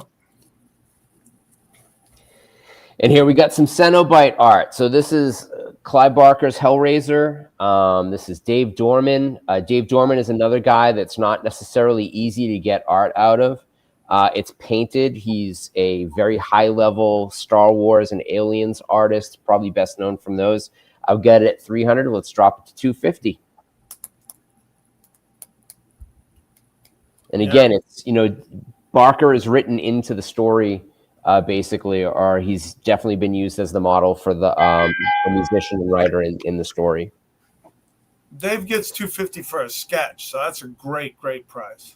Yep. Oh, 2A. All right. Yay. Nice sale. Nice claim. Awesome. And what did we say on that? You said 250, right? 250? No, I think I dropped it to 200. Oh, really? Okay. Yep. For the Strange Days, right? Oh, 2A. That's the Hellraiser. Yeah, that is 250. Yes, that is 250. Yes. Okay. I'm sorry. I had the wrong thing. This is a really big piece of art too. So really great pickup there for Ricky. Mm-hmm. Just making my notes on the back of the label here. And everybody that's making claims, we're going to post those emails so you can hit them up and make payment arrangements. Very cool. And there we go. All right. So now we're on to Eric Powell, Razor, Let Us Pray. Super rare artwork early in Eric's career, very Wrightson-ish, independent female badass superhero. What's your best price? Let's go 300. With those werewolves, they're so I know, cool. Savage. And so the lettering on this too is actually hand cut and pasted on. And the knife skill on that gur is pretty legendary.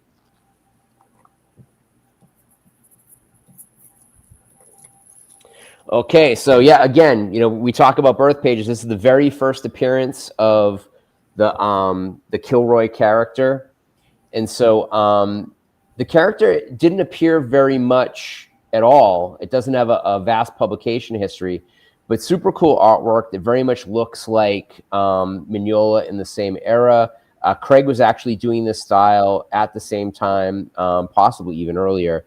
And it's written by Joe Pruitt. Joe Pruitt's picked up a couple of Eisners for being the editor of some Caliber Press books and republishing things. He worked on Morbius Living Vampire, but was also, as I say, Caliber launched Vince Locke, Tim Vigil, James O'Barr, Guy Davis, Mike Allred. So best price on this is going to be... Dave Kopecki's making you an offer, $250 on your Razor page. Sure. Really? Okay, that's a good deal. But Dave's our resident indie fan, so we got to take care of Dave. Awesome. Thanks, Dave.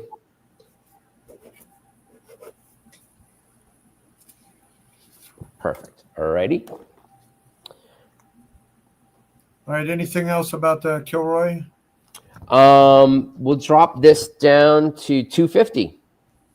Wow, that's a big drop. Big drop. Yeah. And this is, we talked about, pages that we don't mind hanging on to. I wouldn't mind hanging on to this. Yeah. Same with this, really, honestly. But I will drop it to 500 just to stimulate some attention in the chat here. Again, Michael Zulli, one of the best that ever did it. I mean, if you've ever seen Puma Blues that was published by Aardvark Vanaheim, long before he was doing Sandman and Witchcraft and stuff like that, and Witchblade, this is just a really killer page. It's just like just an assortment of legends. I mean, you've got J.M. DeMatteis as a writer, Michael Zulli penciler, Vince Locke inker, Bill Oakley lettering. This is just an amazing example of fantastic artwork. And yeah, I'll offer it out at $500. But again, there may be some room. Make me offers, people. Now this really cool tarot card page. Yeah, and I mean, again, like you get in there and look at just all the detail on these tarot cards. It's all major arcana. It's really, really lovely. 21, 22 cards. Very nice. A lot of detail. And so got this at 6. Let's say... Is the Fool on there for Marcus? So he collects the Fool art. Yes. Oh, Marcus. That should be right up your alley. Yep. Yeah, the Fool's right there. Yeah, I saw it. So we'll drop that down to 5.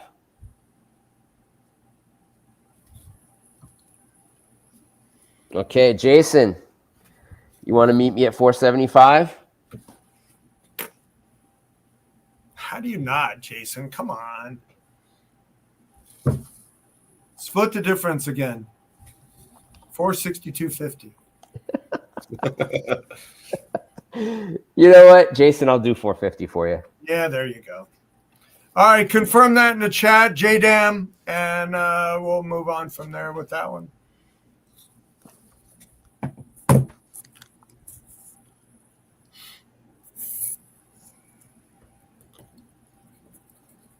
All right, you have the Batman Order of the Beasts. Yeah, Batman Order of the Beasts. Again, Eddie Campbell. Eddie Campbell artwork is not cheap, but I'm going to drop this to $500. Wow. That's a good price. Very good price, Eddie Campbell. Yep. Do you know who the bed-ridden guy is, or? I think it's Alfred. Yeah. Okay. Yeah. Cool. Okay. All right, now we have the Lobo Mask, Mankey. Doug Mankey, Lobo versus the Mask, 1997, DC Comics, in partnership, obviously with Doug Mankey's creator-owned title. That is very much Lobo right there. Tearing his way through King Kong. Just like really, really cool. And I got to think that, that the inks on this, like you don't really see that much detail from Doug Mankey on buildings like that. So I'm wondering if that's the contribution of the inker or if it was something that he drew and that the inker just kind of took care of. But I got it at $975. Are you ready? Are you ready for a deal, people? Uh-oh. $800. 800. For a belly buster Lobo King Kong. Yep. Goon Noir, beautiful pencil work from Eric Powell. Prominent feature of the main character in the bottom panel. $800. Dropping it $200.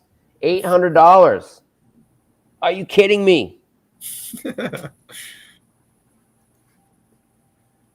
AYKM. Yep. Really nice price on that. I think I've seen him at San Diego. His pages are around 2,000. Yeah. Generally speaking.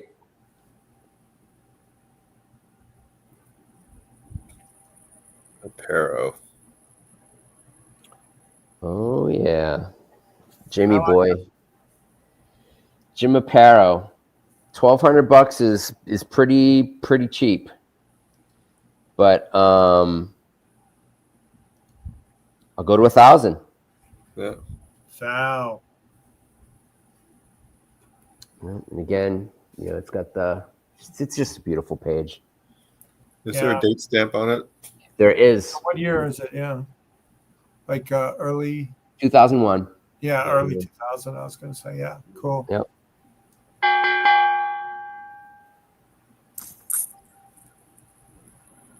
Dead man in every panel. Yep. It's very nice. Now we got Oming, double page splash, powers. So I think this was originally $1,500. It's also, it's in this book. And for this beautiful double page splash, $900. Wow. You always pause for effect. I love that. A $900 Oming. I mean, he appears on CAF Live and sells his sketches for more than that. Yeah. Published DPS from one of the comics that won him his first Eisner. With a lot of work on it. That whole sequence of facial expressions is really cool. Yeah, that mini panel work, that breakout stuff, a little bit, like Frank Miller, and just wonderful, wonderful stuff. Yeah. Okay, so Daniel Warren Johnson. Where are my Daniel Warren Johnson fans? Boom.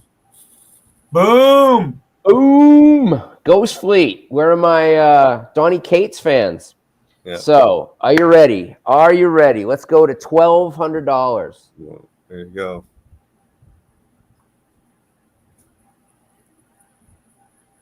Yep. $300 drop on that. Nice price. Mm-hmm. A couple years ago, there were stampedes to get to Donnie Cates. Yep. Couldn't. Yeah, there were long lines for him at the cons. Always. Yep. Man, the chat is sleepy. Let's see. Phantom Stranger, Jerry Teleok, title page, Bronze Age Gold. Wonderful lettering up top, hand lettering for the top and bottom, honestly. A story plotted out by Joe Orlando. This is just gorgeous. And I'm going to say $1,200. Oof. Very nice. Jerry's got such a distinctive style. And the first page of original art I ever got was a Sal Buscema, Jerry Telelock Hulk page. Yep. It's funny. I bought a commission from him. I got a beautiful Unknown Soldier, and he drew Hulk on the envelope. It's a very heavily rendered envelope drawing. Didn't Jerry do a lot of war art? He did. Yes. Yep. War art, yeah. So I don't really, I only know him for that. I didn't realize he did Phantom Stranger or other characters like this. Yep. Wow. Good stuff. Writes in. So we got this at $2,000. I can go to 18. That's as low as I can go on this. Gonna be tight on the giant ants and the beheadings. Oh. Yep. Poor Sharon. 11A for 15. No, I can't go that low on this. But I'll tell you what, I can do 1,600. Wow. That's really good for Wrightson. I mean, for Wrightson, it's not if but when, right? I mean, he's all-time classic, right? Yep. I can't believe I didn't get a resounding yes. Oh, there we go. So Bob Berkheimer got in there to say 1,600 on 11A, and he shall get it. Nice page. Nice pickup. So let me take his name down. Bob Berkheimer. I'm friendly with Frank. Sorry, you were behind Bob's claim on 1,600. So Bob got it. Sorry, Frank. Okay, so now we got, this is from the first appearance of Black Orchid. This is a pretty important page. Again, just like gorgeous DC Bronze Age horror. 1975. It's got the full national periodical publications. Stamp on the back of this with everything handwritten in. Fred Carrillo, just really, really uncommon to find this stuff. I got it at 3,000. Are you ready? Are you ready? I can read your mind. $2,500. 25. I would have guessed that too. 25. Wow. If you're a Vertigo fan, this is juicy. Yeah, but it's Bronze Age art and Vertigo all together combined. And then this is a $3,000 Bernie Wrightson horror splash page from one of the last graphic novels he worked on with Steve Niles. This is IDW publication. It's signed, for Christ's sakes. It's,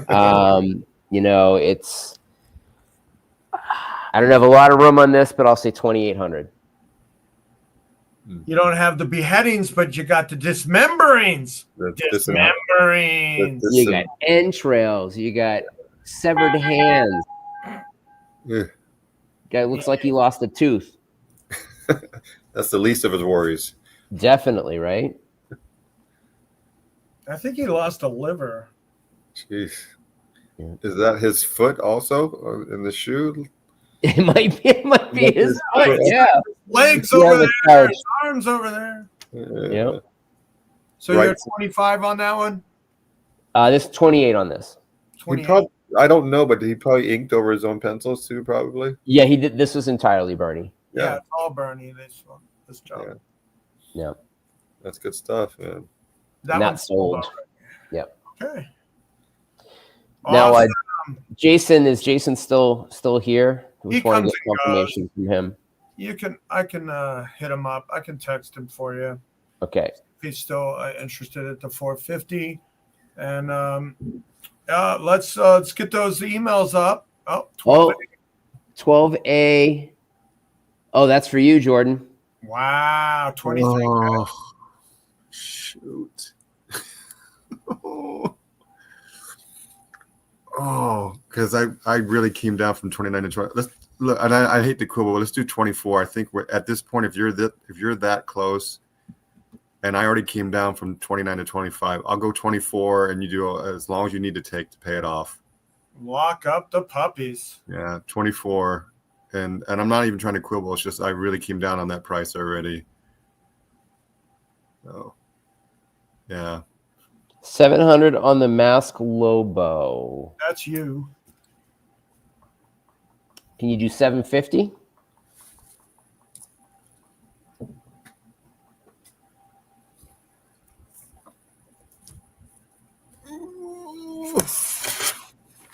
Ricky, can you bring that to 750?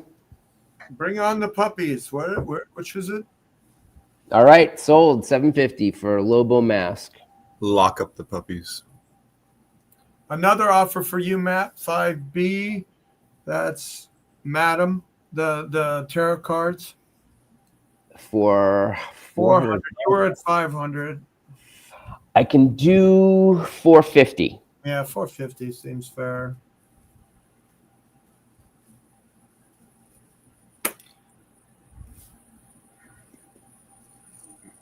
What's Rick Jankowski saying?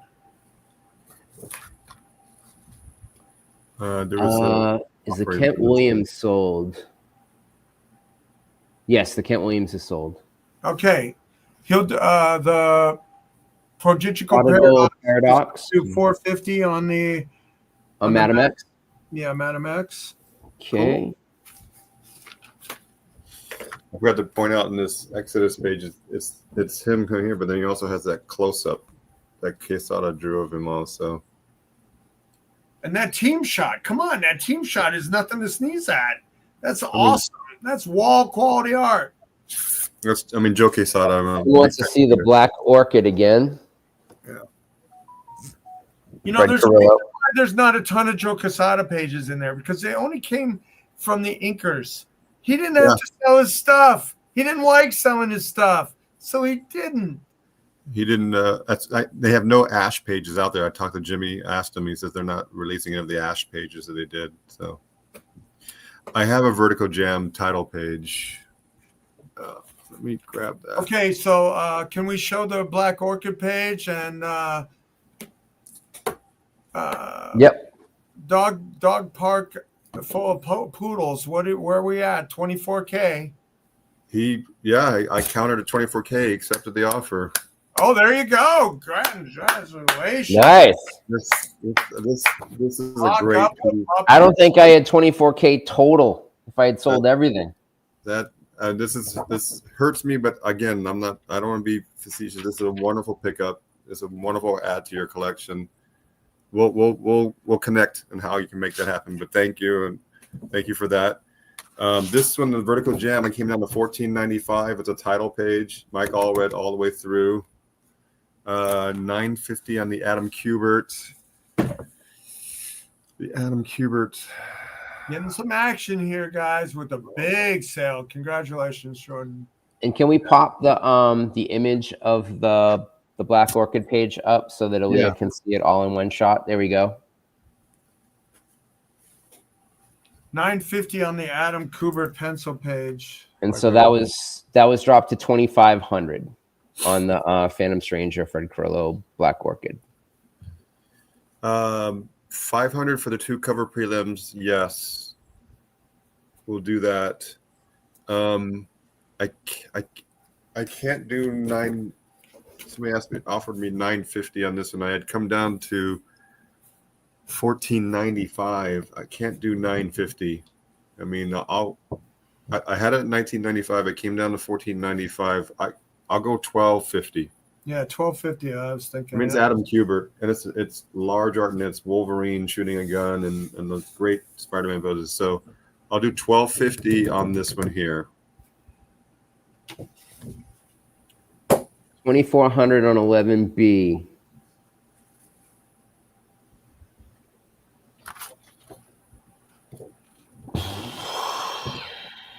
That's the Phantom Stranger Black Orchid? No, that's the Bernie Wrightson Splash, I think. And then Is it? Let me see. No, I have Phantom Stranger 11B. Oh, 11B is Phantom. It is? Wait a minute. Oh, I'm completely. Yeah, it is 2,500. Yes, 2,400. I will do it. And then Juan, I did his accepted his offer of 500 for 1A, which is the 2 cover prelims. So 2,400 for Mighty Mark. Yes. Awesome. All right. Any more offers coming in? Love to see the action. Yeah. I'm like, man, I'm okay if some of this stuff doesn't sell. It's nerve wracking. Anybody who's all right, let's get those. Okay. If that's up to date, we have a victory meme for Jordan, maybe, and let's get those up. For sure. Yay. So we got Matt making his yearly appearance and Jordan making his bi-yearly appearance with the nice totals here. Yeah. To Frank, somebody asked Frank Miller. So this is that DPS. It's got Miho in action right there. It came down to 19.5 on this one. The best on the Adam, 1250. 1250. I did come down to that one. I had it originally at 1995. I'm coming down to 1250. That's $700 off of that price. And I honestly, not the reason I couldn't do the 950. I actually paid more than that. That's why I couldn't do the 950. You want 450 on the Color Campbell page, Matt? Let me see. You were at 5. Yeah, I'll do 450. Okay, great.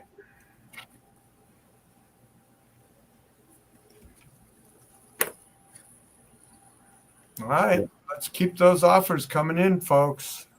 Yeah, and again, I don't know if Dave was asked about the Frank. I don't know if he's later just contemplating, but again, time payments, Dave, for a whole year, whatever you need to do to get this. And again, it's more for me. What drew me in was the artistry of the architecture and the way he set up the pages. That's what kind of drew me in. And I think Miho is actually a bonus. Having her in there getting ready for action is a bonus on that one.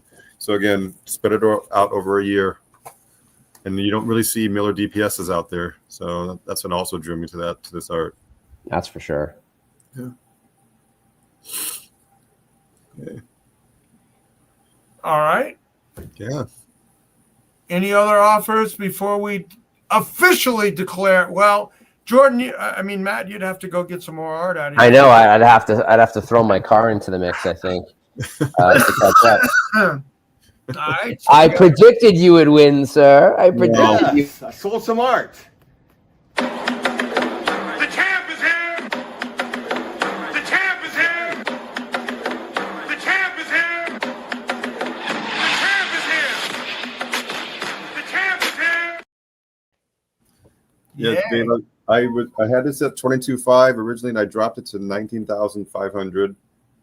And again, take up to a year to pay it off. I mean, 19,000. If you do every month, 1,600 a month, kind of a deal. But we'll get a Frank Miller DPS Cincinnati with Miho on it as well. Thank you, Doghouse. I appreciate that positive feedback. Yeah. Yay! All right, we got the champ here with the Jordan with that nice total 35.535. Wow, but. Matt, amazing. no slouch, no dog. Isn't it $12,000 or whatever? Yeah. Well, yeah. I mean, you had 14 sales versus my 6 sales, right? That's you more than doubled the amount of quantity I sold. So that's a total success from Matt. That's what he was. Going for with look at Matt got $12,000 in sales. That's maybe more if Jason confirms his. So $100 down for that one. Yeah. Very cool. I am. All right. All right. If everybody has those emails to hit them up for payment details, yeah, and then we can call it a night and appreciate it. Thanks, Rick. Thanks, Bob. Thank you, everybody. Yeah. Maureen, Gwen, Anthony for filling in. Thank you. Matt for agreeing to do the show. Everything, you guys. What a piece of kismet that was, right? So just so everybody knows how this even came together, is that I subscribed to Jordan's emails, and he had a piece that I used to own, and I'm like, that piece is actually in this. Yeah, that's right. And so he got to add some profits. I believe he sold it. Yeah.